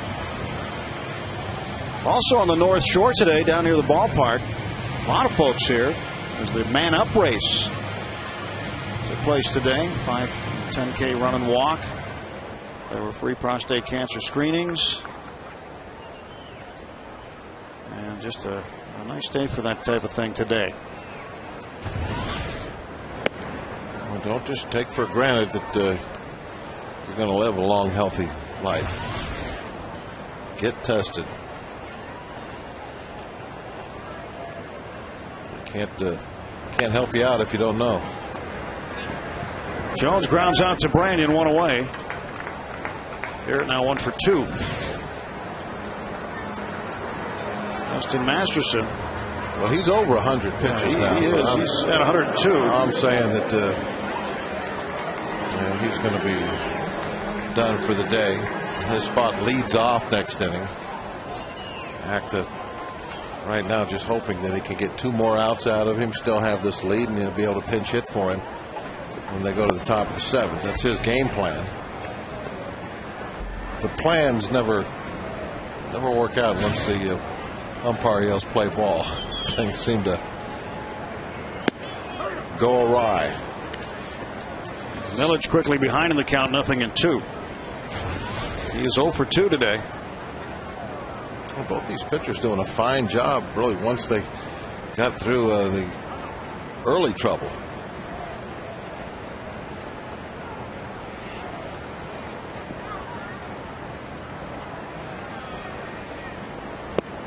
That's a ball low. Brad Lincoln on the railing of the dugout. Doesn't look like he's coming out of the ball game yet. There's nobody. Well, no, there is somebody. Well, they had some action. With Javier Lopez and Brendan Donnelly. Now it's just Lopez going. Well, it might depend on who they pinch hit. Whether he continues or not. It's a possibility.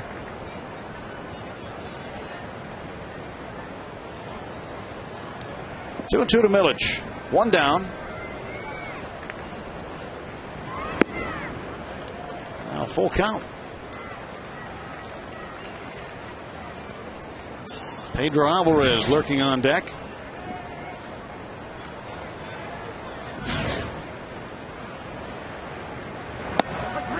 And Milledge set down on strikes. I've gone down looking a few times today. 3 times today. Time for our easy-to-use.com minor league connection. Jim Negrich out of the University of Pittsburgh today. 1 for 3 with a single and a run scored. Indianapolis leading Buffalo 3-2 in the bottom of the 7th inning. Mike Crota giving up 8 hits and an earned run in 5 innings of work. Alvarez pounds this one foul. Pedro's former teammates in Indy winning right now in Buffalo.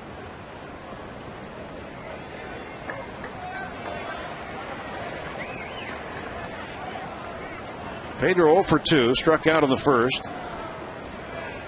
Lined out sharply to the left in the 4th. To the right side, Branyan. And the Pirates go in order for the 2nd straight inning. 6 complete at PNC Park. Tried by a run.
Motorcycle across the state from Philadelphia to Pittsburgh to raise awareness and funding for prostate cancer research. His journey begins Monday, June 28th and concludes Wednesday, June 30th, just in time to watch the Pirates battle the Phillies at PNC Park on July 1st. See what you did? Parrot's always cheering all the kids up, isn't he?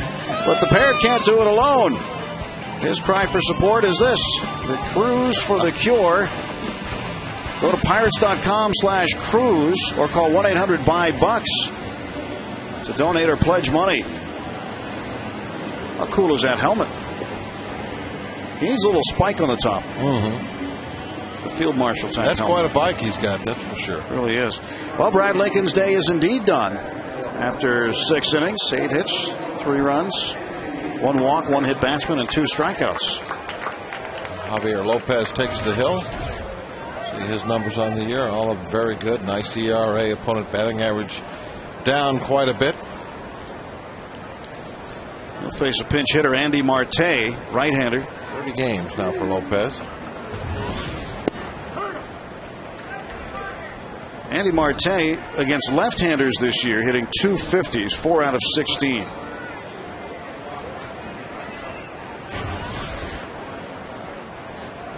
Nothing in 1 to count to Marte. And a late strike call by Paul Lemmel. He just wanted to be sure. 0-2.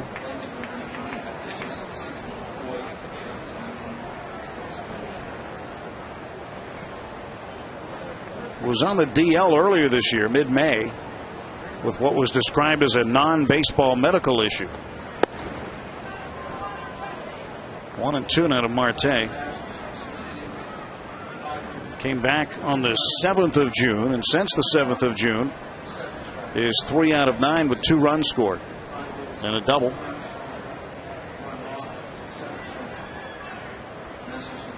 Marte pinch hitting for Masterson. Count even 2-2.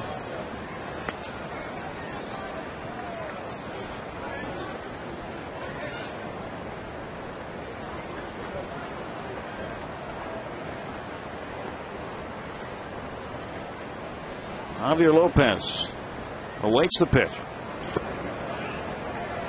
and delivers it low. Adam 0-2. Now the count full.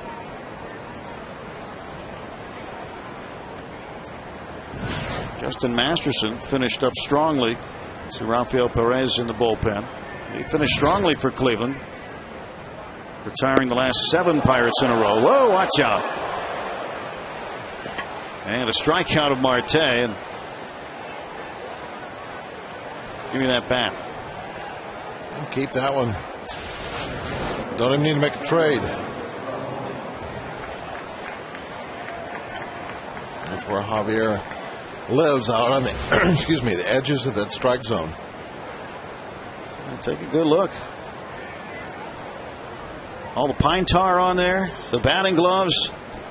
He still flings it into the seats. Yep. Is he going to sacrifice bunt?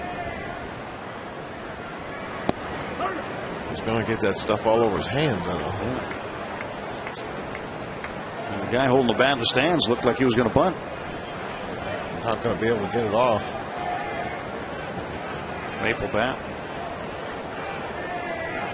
Nice souvenir on Father's Day. Trevor Crowe, a ball and a strike. He's 0 for 3 today. Looked like that one even had a little tape on the handle. You don't see that very often anymore.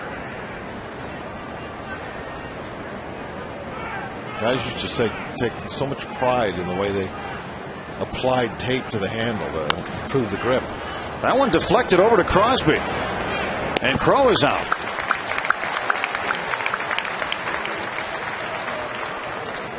Lopez redirecting the ball over to Crosby. And we can see it come off the bat.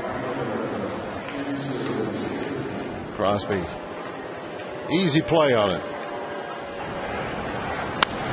Look at that form. Looked like Fleury.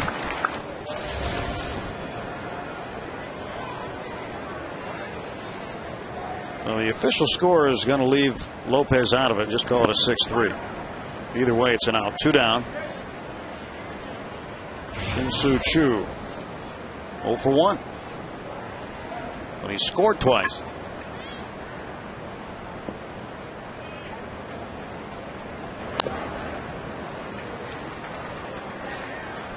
And let's see. I think you're right, Tim. I think this does just tick off the glove a little bit.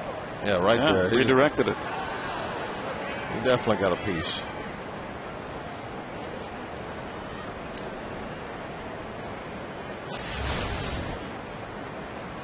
Armillo setting up outside, breaking ball, and Choo wouldn't chase.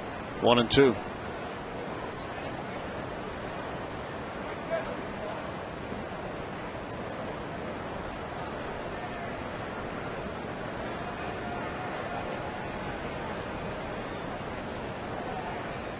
The 1-2.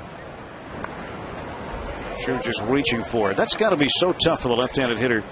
Not only with Lopez coming from the side, but the way that he hides the ball before he delivers it. And he doesn't really ever give you anything good to hit. He stays out of the middle of that strike zone as good as anybody. He's always out around the edge. Up, down. He's not coming down the middle ever. If you do see him come down the middle, it was a mistake pitch. 2-2 now is the count. Bruce Dreckman, the umpire, saying no, he did not go. Jaramillo asked for the appeal.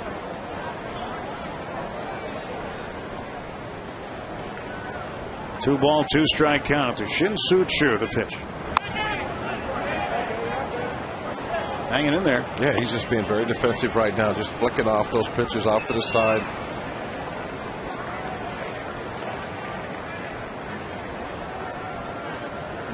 Pose with that one. If it gets a hit here, I think it's going to be a little flare out to left.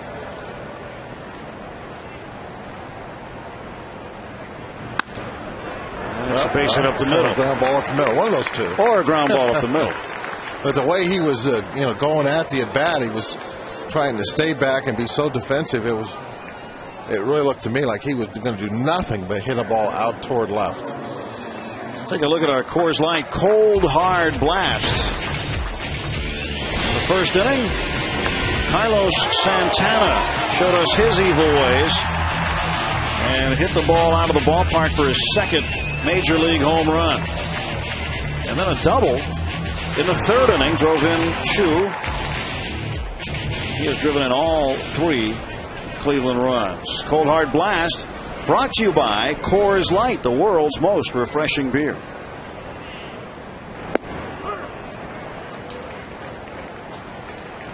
Santana takes a strike. He has been on base every single time at the plate in this series, whether it's a walk or a base hit.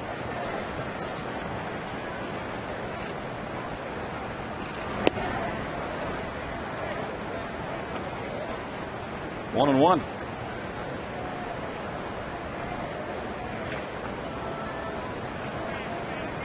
I see Carlos Santana trying to think of another name of a ball player. I think of the pitcher for Tampa that the movie The Rookie was based on, Jim Morrison. 1 and 2. I was thinking, yeah, now I get it, yeah. The music's. When you said Jim Morrison, I was trying to think of the actual movie, but yeah, that's a good one. I played with Jim Morrison here at the not that Jim Morrison, but a Pirate Jim Morrison when we first got called up back in the mid '80s. Could he sing? No, but he could hit a baseball. Always could. Actually played with him with the Phillies too. He was in the minor leagues.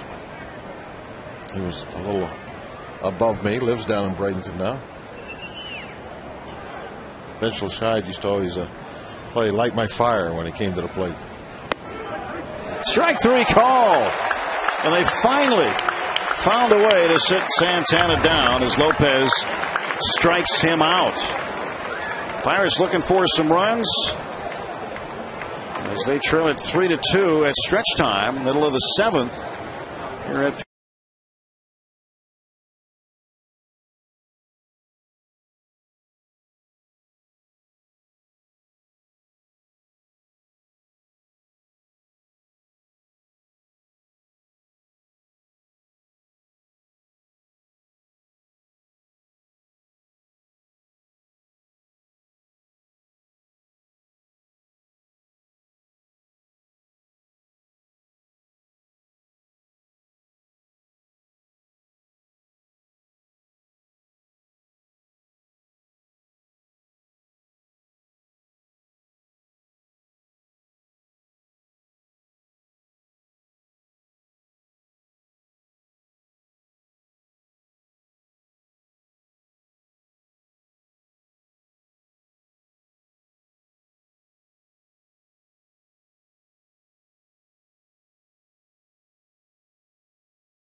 Well, Steve Blass making new friends as he always does Sunday. Firing strikes right out of the broadcast booth. A lot of old friends. All the regulars sit below the booth on a Sunday. Those are his people. Steve Blass enjoying the Father's Day game here at the ballpark. Greg Brown next to him. They always bring up a couple of bags of whatever items they can find, things that we've been giving away, and Steve will fling them out right after the Take Me Out to the Ball Game song. Jason Jaramillo, switch hitter, batting right-handed against the new Cleveland hurler. It's Rafael Perez. So if you missed a night, you know, a pierogi beanbag night or a T-shirt night or something, from sitting underneath on Sunday, you might get lucky. Just a hint. You might get lucky. You notice he didn't throw any of the Steins down. No. Thank goodness. There's a base hit by Jaramillo. The tying run aboard. Jason now 1 for 3. Leadoff man is up. Not a real strong bullpen by the Indians, that's for sure. They have some poor bullpen numbers. It's a lot to ask of them. A 1-run lead, try and protect it for 9 outs. Bobby Crosby, who is 2 for 2 today. LaRoche on deck.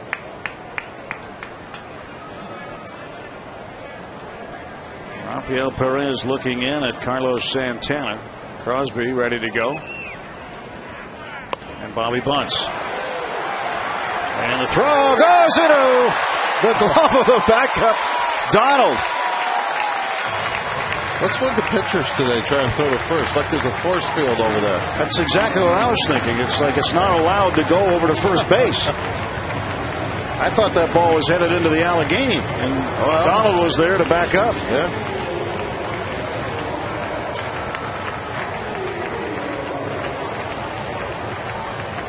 Wow.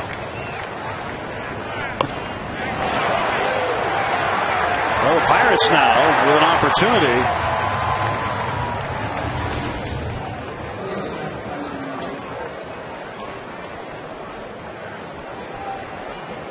Now LaRoche will try it again. Try his hand at getting a bunt down. Crosby did it. They couldn't handle it.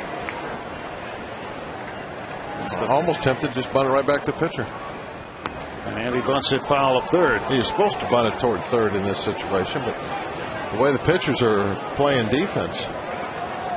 Yeah, you might want to bunt it a little bit away from third.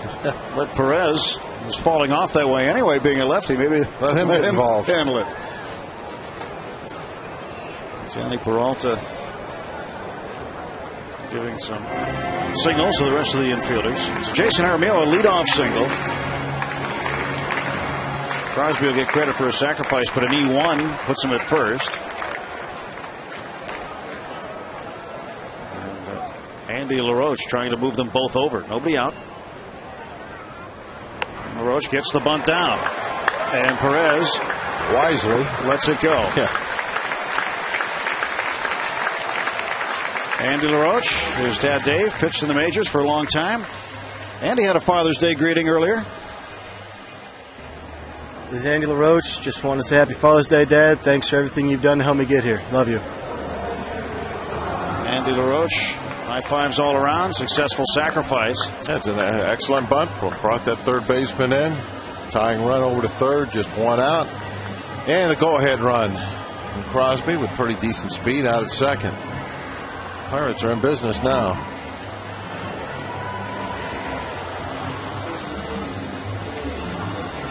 That's good work by LaRoche. Indians out at the mound, a little bit of a meeting, talking over what a mess they're in. Now with 1 out, Jose Tabata up, Neil Walker on deck, Andrew McCutchen behind him. Buccos threatening. 3 runs on 9 hits for Cleveland, 2 runs on 6 hits for the Pirates.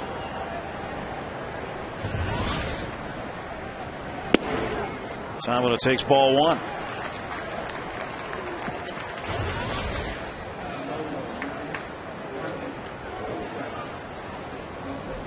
Jose Tabata had a single his first at bat, came around to score.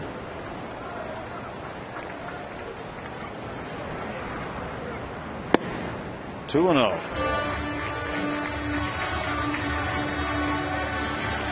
Good crowd today, huh? Yeah, 29,845. So 3 days against the Indians, crowds of 28,000 plus, and a sellout of 38,000 plus last night.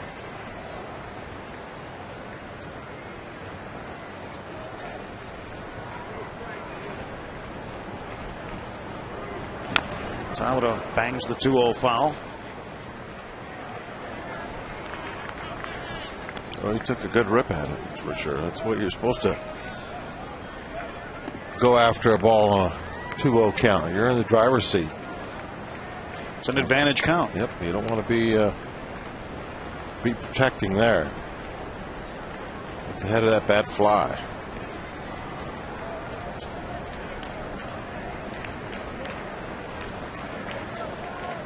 Romeo off third, Crosby off of second. 2-1. Right back to him. And Perez found first base that time. 2 down. That's a big play, though, by Rafael Perez that time. He did not want to blow it like he did the first time around. Did a nice job. That ball was headed up to center field. I thought for a second that he was going to go to third with it. He had a shot at Jaramillo, but probably did the right thing. Making the out at first, getting the sure out. But when he first looked to third, I thought Jason had strayed a little bit. Pitching coach Tim Belcher out to visit with the left-hander. Fans just come out to the ballpark, and you don't have to come out just for a game. You can host your next special event here at PNC. Perfect for corporate events, weddings, bar mitzvahs, and more. Catering options are available in the Lexus Club, Pittsburgh Baseball Club, or the Trib Total Media Hall of Fame Club at PNC Park. 1-800-BUY-BUCKS or pirates.com/PNC Park events for more details. There's so many different facilities here that one's got to be right for whatever it is you have in mind. Pitch in the dirt, gets away. Here comes Jaramillo. Ball game tied. Wild pitch. And it's 3-3. And the go-ahead run 90 feet away, and Bobby Crosby. It didn't look like it was all that wild either. I mean, that ball hit in between the plate and the catcher, Santana. But with that tying run down there late in the ball game, that's got to be blocked. You got to smother that one. Yeah, that ball hit behind the plate. That didn't hit out in front of the plate. Can't let that one get by you. Strike called, 1-1. Let's take a look again, see where Santana saw it. It's definitely behind the plate. See, he comes up and lets the ball hit his glove. If he leaves his glove down in the dirt, the ball comes up, hits his chest protector, and falls right there. He brought the glove up. He was trying to catch the ball, not block it. If he was trying to block it, that ball comes up and hits him in the chest protector. But you can see the glove come up with the ball like he's an infielder trying to field it. So the ball went off the heel of his glove, and he gives up the tying run. 1-2 to Walker. Pitch from Perez. Strike 3. And the go-ahead run left on base, but the Pirates do tie it. 7 complete at PNC, all even at 3.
It's a Father's Day Sunday afternoon.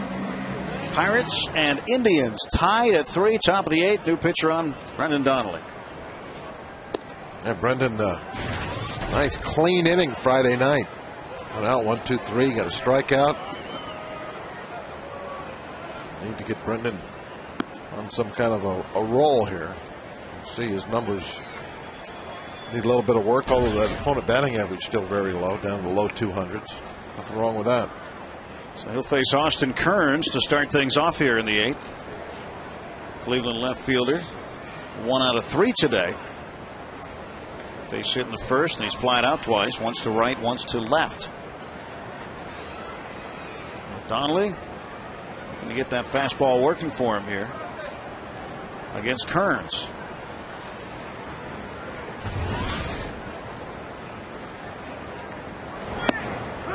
Strike one call.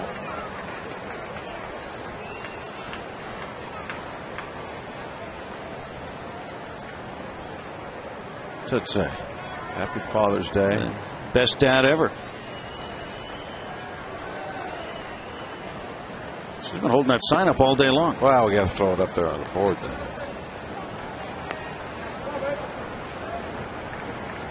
Happy Father's Day. There's a picture. Dad, hope you're watching.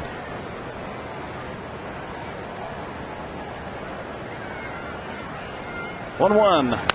Kearns, a line shot over the head of Walker into right center. Get it in. And Kearns stops at first base. Leadoff single. And Kearns, for a moment there, started to take an aggressive turn. He was thinking about trying to turn a single into a leadoff double. Now, neither Kearns or Brandon have faced Donnelly. Kearns, a big turn there. Decides to head back. So leadoff man aboard in the 8th for the Tribe, and here is Brandon. Peralta, who's due up next, has faced Donnelly 7 times and is 0 for 7 against him, striking out once.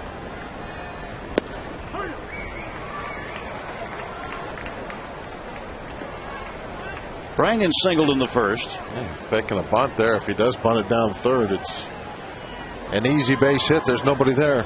Shift is on for Brandon. All he's got to do is, he can actually just kind of square around and push it that way. Doesn't even have to be deceptive with it. Armio setting up outside. That's where the pitch goes. Swung on, foul back. 0-2. Can't bunt now.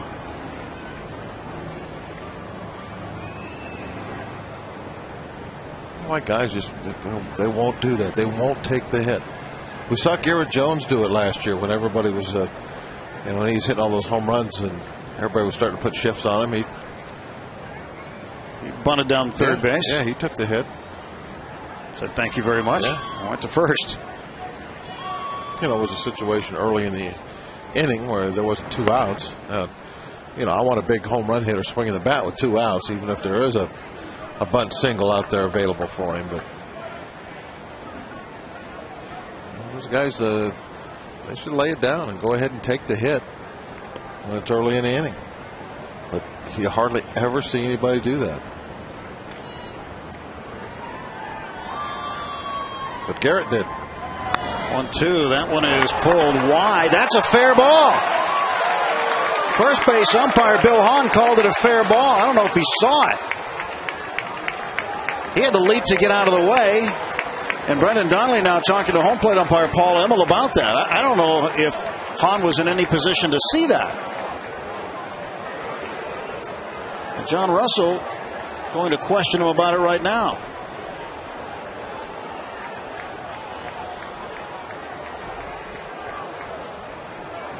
I think Russell probably asking about the same thing that you are. I mean, getting out of the way like that, did you actually get a good look at it? Can you get some help?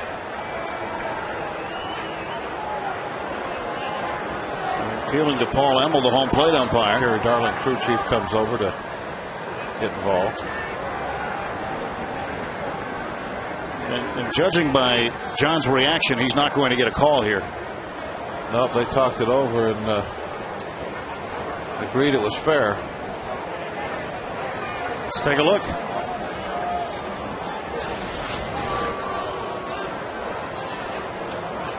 Now it has to go over the top of the bag. Oh, it even hit the chalk. See that? Oh. It hit the chalk beyond the bag. It's definitely fair. Even if it bounced foul, you know what? It looked like it went off. Did it go off Garrett's glove?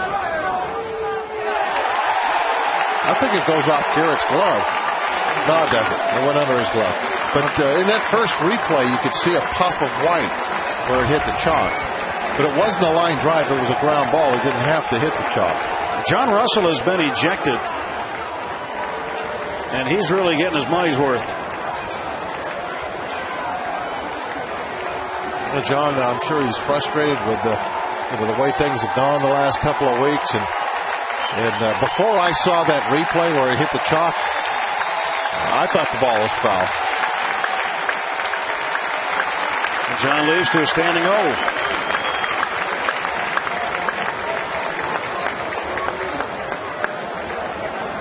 So that'll be a double for Russell Brandon.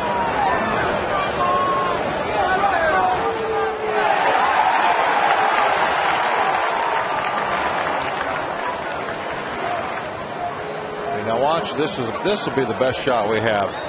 Where does it hit? Yeah, see the little puff of white? Brought up chalk. Yep. And since it was a one hopper and not a line drive, even if that ball is in foul territory, the umpire can still say, well, it hooked foul, it went over the top of the bag. And the way that he jumped out of the way, I thought there was no way he could see it, but actually it hit right in front of him. Yeah. Well, that puts the Pirates in a sticky situation for sure now. Absolutely. Right now, Donnelly's going to have to be at his best facing Peralta with 2 on and nobody out. 0 for 7, right? 0 for 7 with 1 strikeout. He needs to strike out now. That would be a very good thing to happen. 3-3 game, top of the 8th. Cleveland threatening the pitch. Popped up back to the plate, not a play.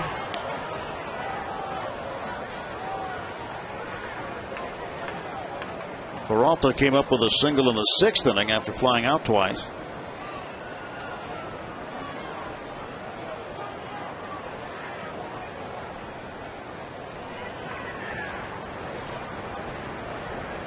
Field halfway. And a fly ball to shallow center field. McCutcheon going to line this one up. Kearns tagging at third. Here comes the throw. Kearns will not go. There's 1 out.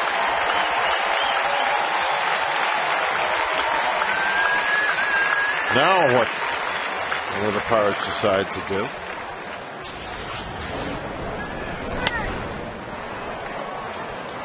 Not deep enough here to score Kearns. With 1 out, you take a shot, but not with nobody out. And I think this time he would have probably scored.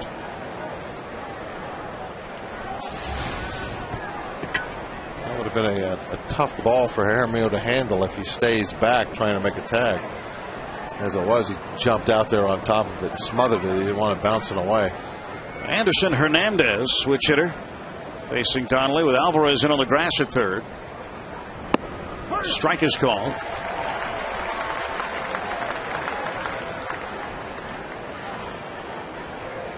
Hernandez at 304. His single came in the 4th. He was gunned down by Lasting's Millage in the 4th inning, trying to score on a fly ball to right.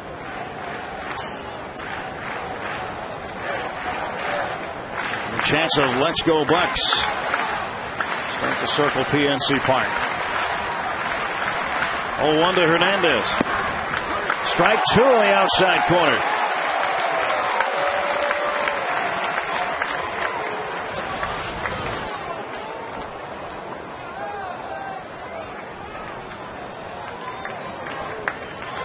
Hernandez is now got into a tough situation. He's just got to protect. He cannot strike out here. That's what he's thinking in his mind.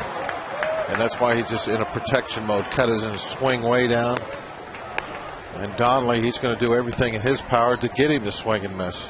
Get him to chase a bad pitch. DJ Carrasco and Evan Meek. And that puts pressure on Jaramillo. You see Jensen Lewis and Chris Perez. Because he knows he's going to get probably going to get something bouncing, and he's got the go-ahead run down at third base. But you got to do it. 0-2 pitch from Brendan Donnelly. Little roller to the right side. Walker's going to step on first himself, and Kearns stuck at third. 2 men out. I don't understand that. Why wouldn't Kearns be going on contact? If he goes on contact there, he's probably going to score because the ball is hit in the hole. Heck of a play by Walker with Jones diving for the ball and missing. The reason I say this is because there's a man at second base. It's almost always one out, man at second and third. You're going on contact. Because even if you get thrown out, you're still going to have a man at third base. Yeah. And if you get in a rundown, you got it second and third, which is the same situation you have now. But you pressure the team into playing defense. Walker scooping that ball up, saying thank you very much. I'll just run over here and touch the base. So the infield back with 2 outs, second and third for the Indians. Tie ball game. Jason Donald 1 for 3, doubled in the fourth. And goes to right field, and this will be a foul ball. Strike one. Donnelly doing a great job here. 1 more to go. 38-year-old veteran Brendan Donnelly pointing out to right field for something. Bench coach Gary Varsho, who has taken over for John Russell after Russell's ejection here in the top of the 8th.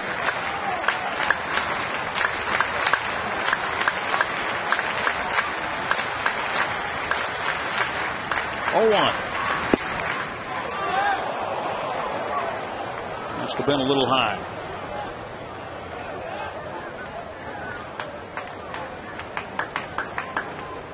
Travis Hafner on deck. He would pinch hit in the 9th spot. Donnelly needs to get Donald here. 1-1. Big cut. Strike 2. Well, this is really going to pump the Pirates up to the big swing and momentum they get out of this. Crowd's going to go crazy. They head to the bottom of the 8th with still a tie game. 1 more pitch. Especially if you do it with a strikeout.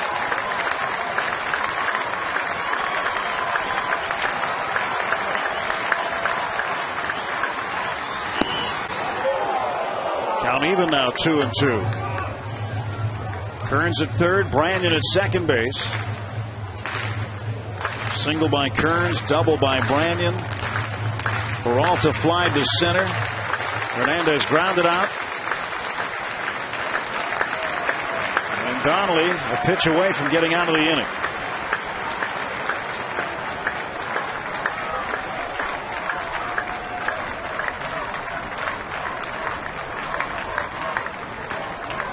Donnelly wants a new series of signs. Couldn't get on the same page with Jason Jaramillo.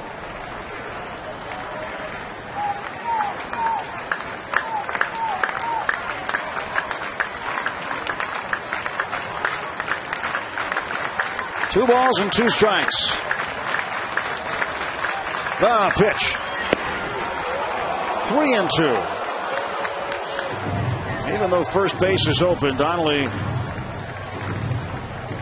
wants to get Donald here and not have to fool around with the Indians' designated hitter by trade, but pinch hitter during these interleague games, Travis Hafner.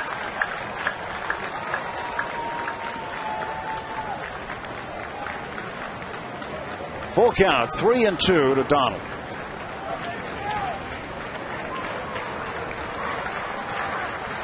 Payoff pitch. Up in the air down the right field line. Foul ground. Donald will have another. Poor Garrett Jones wanted that one. He was all over that railing, even though it was 10 rows back.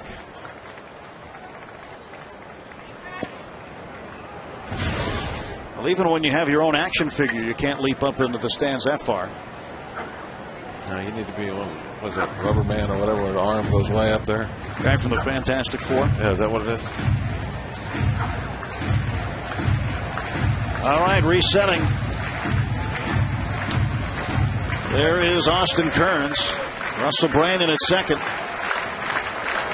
3 balls, 2 strikes to the second baseman, Jason Donald. Brendan Donnelly to stretch. And the payoff pitch again. Ground ball to short. Crosby gloves, throws, and they got him. Bang, bang, play at first, and Donnelly pulls off the Houdini. Outstanding work by Brendan Donnelly and the Pirates to get out of there. John Russell getting ejected for arguing. And Donnelly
on a little closer play. Crosby strong arms it over to first, and Donnelly gets out of the inning without giving up a run. Game tied at 3, bottom of the 8th. Along with Bob Walk, Tim Neverett here on a beautiful Father's Day afternoon at PNC Park. Pirates trying to pull ahead now. McCutchen, Jones, and Millage due up to face Jensen Lewis.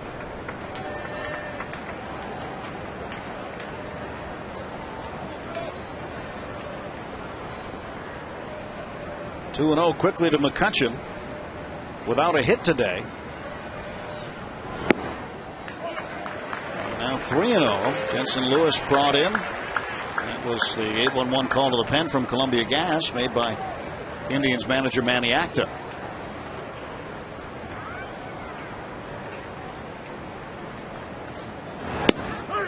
Three and 1. Well, here's a guy you got to get on. Yeah, McCutchen, even though it was a 2-0 count there, where you really want to let one fly, maybe. He's just thinking get on base. He's looking for a walk. It doesn't make any difference. He's got the walk, and the go-ahead run is aboard for the Bucks in the bottom of the 8th.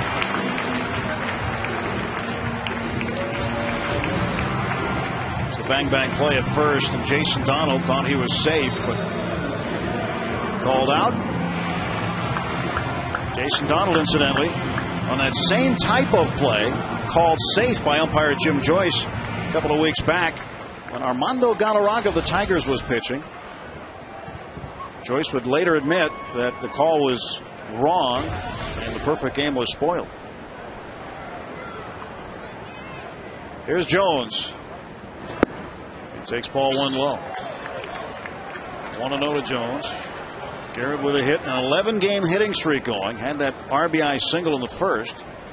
He's walked and grounded out. McCutchen with 18 steals on the year. He is 18 out of 24. Stole base number 18 last night in the 6th inning after being walked. Oh, and it was a no contest steal, too. Not even close. Can't be a worse way for a pitcher to start an inning like this. Bottom of the 8th, tie game, than to walk McCutchen on, 5 pitches? Fastest man in the yard is on first, getting a lead.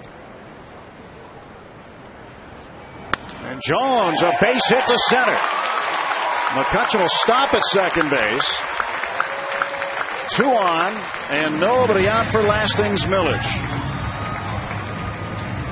Jones' second hit of the day. And he's heating the bat up. You can just see it happening. Look, he leaves the strike zone. That ball's low.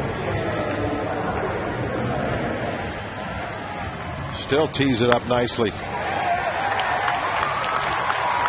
McCutchen would love to go to third, but the ball was just hit too hard. Nobody out. You're not going to take a chance making the first out at third. Tony Sipp, the lefty, warming up for the Tribe.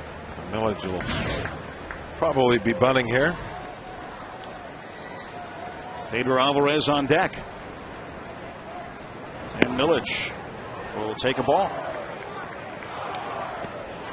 Millage struck out twice. Once swinging, once looking. Tony Beasley letting him know what he wants him to do.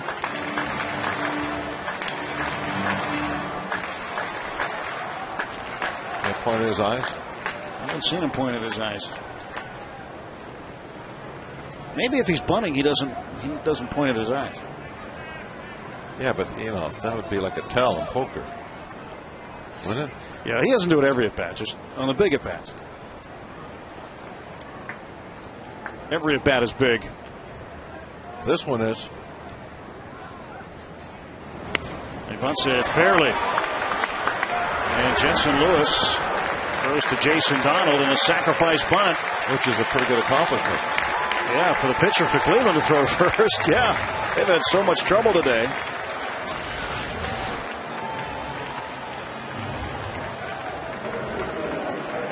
Pretty nice bunt. Very important for Lastings Millage. He knows to help his team in this situation.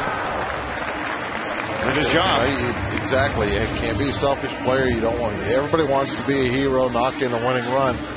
But this called for a sacrifice bunt. Cut it down.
Derek Lee of the Cubs, 1 for 2, a double, 3 runs batted in, 8-1 over the Angels right now.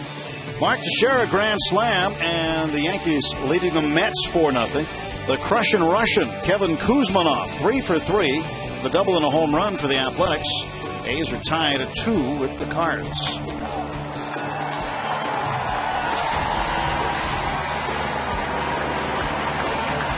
Father's Day, and the daughter's enjoying a good day at the ballpark, and we've got a pretty good ball game here for you. 3-3, bottom of the 8th. Need some cheerleading right now.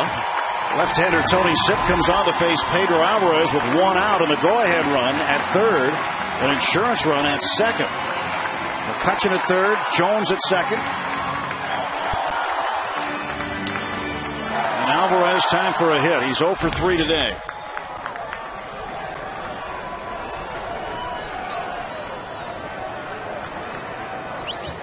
Sipp appeared in last night's game with 2/3 of an inning. Gave up a hit and a walk. Well, Pedro trying to get McCutchen an infield drawn in.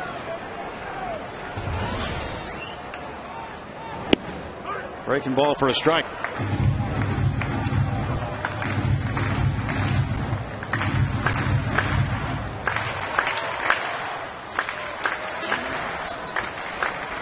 Nothing in 1 to Pedro Alvarez. Swings and misses at the breaking ball. 0-2.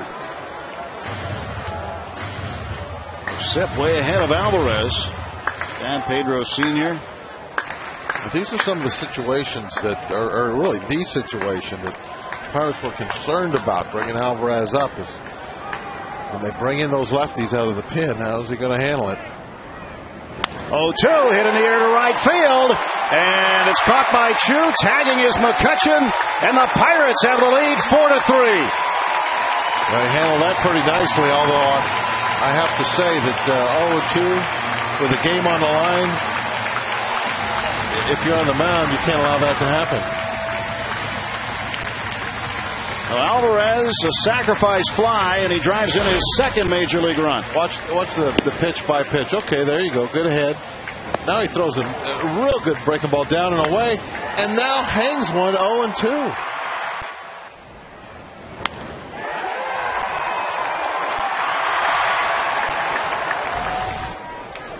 Jason Jaramillo had a hit last time up. Now with Garrett Jones in scoring position. So Pedro Alvarez getting the go-ahead run in.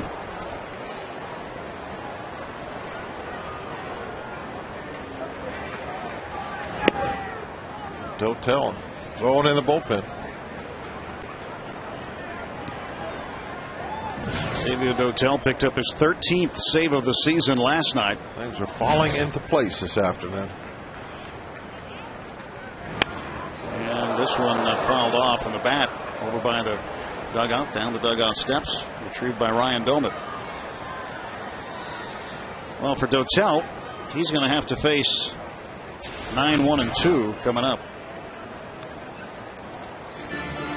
And 9 is going to be the pinch hitter, Travis Hafner.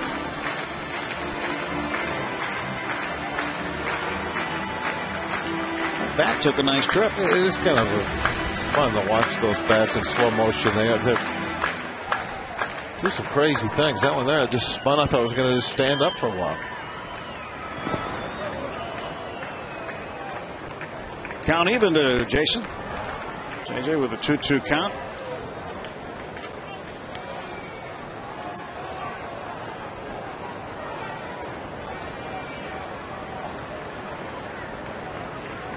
Leadoff walk to McCutchen. He has come around to score in the sacrifice fly by Pedro Alvarez. Jones with a 2-hit day, 2 for 3. Garrett Jones' average continues to climb as his bat stays hot. Millage, the sacrifice bunt. And how important was that? I mean, Millage has been a terror with runners in scoring position. Today 0 for 3, but to bunt your 5th hitter and get the go-ahead run in scoring position down to 3rd proved very valuable. Now Sipp gives up a walk to Jaramillo. 1st and 2nd with 2 down for Bobby Crosby. Sipp's showing right now he just can't command his pitches at all. When he needed to throw the ball out of the strike zone, he couldn't. When he needed to throw a strike, he can. You look at the stat sheet, see poor numbers. You understand why. Bobby 2 base hits today and a sacrifice, 2 for 2. Takes a strike.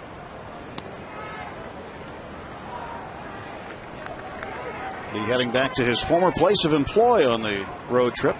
Second stop will be Oakland after Texas. And Crosby lines one to center field. That's down. And coming around third is Jones. He'll score. Throw to third. Jaramillo safe. 5-3 Pirates. Crosby 3 for 3. And he drives in his 9th run of the season.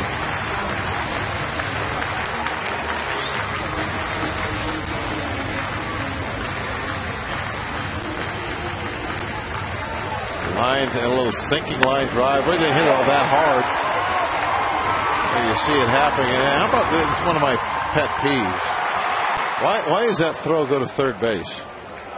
That makes no sense to me at all. Allowing Crosby now to be out at second. And they're down by 2. A base hit now ends the game. Delwin Young pinch hitting. You want to keep the force play alive, so you have a better chance at an out at second on a ground ball in the middle. Well, on a base hit, you don't want to score 2 runs instead of 1. Always keep the runner out of scoring position if you can. That's the main thing. Who cares on defense right now? If I'm playing defense, who cares if Jaramillo goes to third base? There's 2 outs. The important thing is that Crosby doesn't go to second. But yet, you see that all the time. That's kind of like how the base running. You see a lot of throwing to the wrong bases. Now Crosby is rounding first right now. There's no reason to throw that ball to third base. Just throw it to second. You fumbled it out there. Delwin Young strikes out. Doesn't hurt him. But the Pirates, off the bat of Bobby Crosby, get insurance, and Pedro Alvarez, a sacrifice fly, drives in the go-ahead run.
And both of those guys would come around to score. And the Pirates with a 5-3 lead. And Octavio Dotel on, looking for save number 14.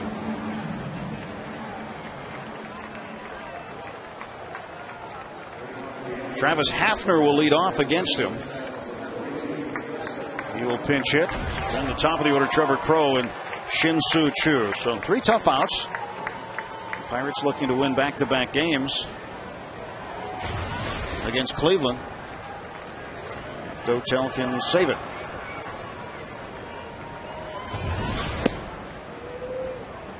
It's missed for ball 1. The Parrot climbing the ladder just in case. Getting ready. Jolly Roger hoping to raise it. Getting up in the crow's nest. Well, that's a tough one there. Crosby fields the spinning ball, and he throws out Hafner. Let's take a look at the Toyota Road Ahead, brought to you by Toyota. Moving forward, Tuesday night, 7:30 start. Ross Ohlendorf will get the start for the Buccos. Mahalam on Wednesday, Karstens Thursday. Texas Rangers will be the opponent as interleague play continues. Tommy Hunter, 2-0. Should be a formidable opponent. ERA of 2.08. Pretty good young pitcher. We'll get to see him on Tuesday against Ross Ohlendorf as Ross looks for his first win. Brendan Donnelly, the pitcher of record right now, to the good for the Pirates. Tell gets a strike, 1-1.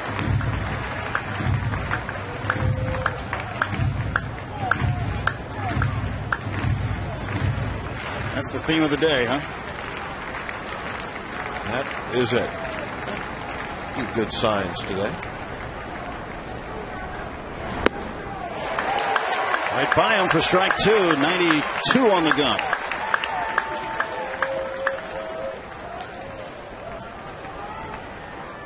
Speaking of guns, he's got his water gun ready to go. He's got to get over there by the flagpole. He's up in the rigging right now. The mizzen mast. Strike 3. Dotel fans Trevor Crow. And the Pirates now an out away from taking game 3 of this 3-game set. Shin-Soo Choo, the right fielder, facing Dotel. Octavio looking for saves in consecutive days.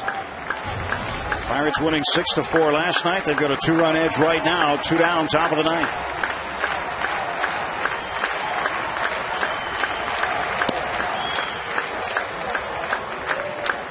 One and 0.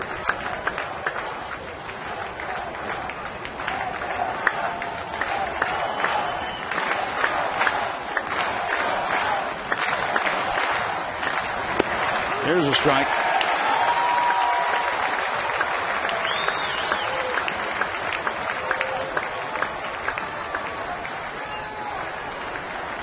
Fans want a strikeout, but they'll take any out. There's strike 2. Drop a little breaking ball on him. What a nice weekend at the ballpark. Great win yesterday in front of a full house. Almost 30,000 here this afternoon. And there it is. You won. Right 3. A 1-2-3 ninth, and Octavio Dotel saves it for Donnelly. And the Pirates have won 2 in a row, taking this series with the Cleveland Indians. Now we kind of figured that once we get on that bullpen that the offense is going to be able to do some damage, and that's exactly what happened. Oh, better than we got past that 6th inning. That's where we won the ball game. Battle of the bullpens. And Dotel gets the strikeout. And the guy that drove in the winning run, Pedro Alvarez. Key RBI for him. Well, the Pirates end the homestand on an up note. And we'll head out on the road. The Jolly Roger up there. 5-3 as Donnelly beats Sip Dotel the save. That'll do it for today's game coverage. Buccos have a travel day to Dallas tomorrow. Our next telecast is Tuesday from Arlington as interleague play continues. Ohlendorf against Hunter. The Trib Total Media Pirates pregame begins at 7:30. Then Greg Brown and Bob Walk bring you the call at 8 right here on FSN Pittsburgh, bringing the game to you.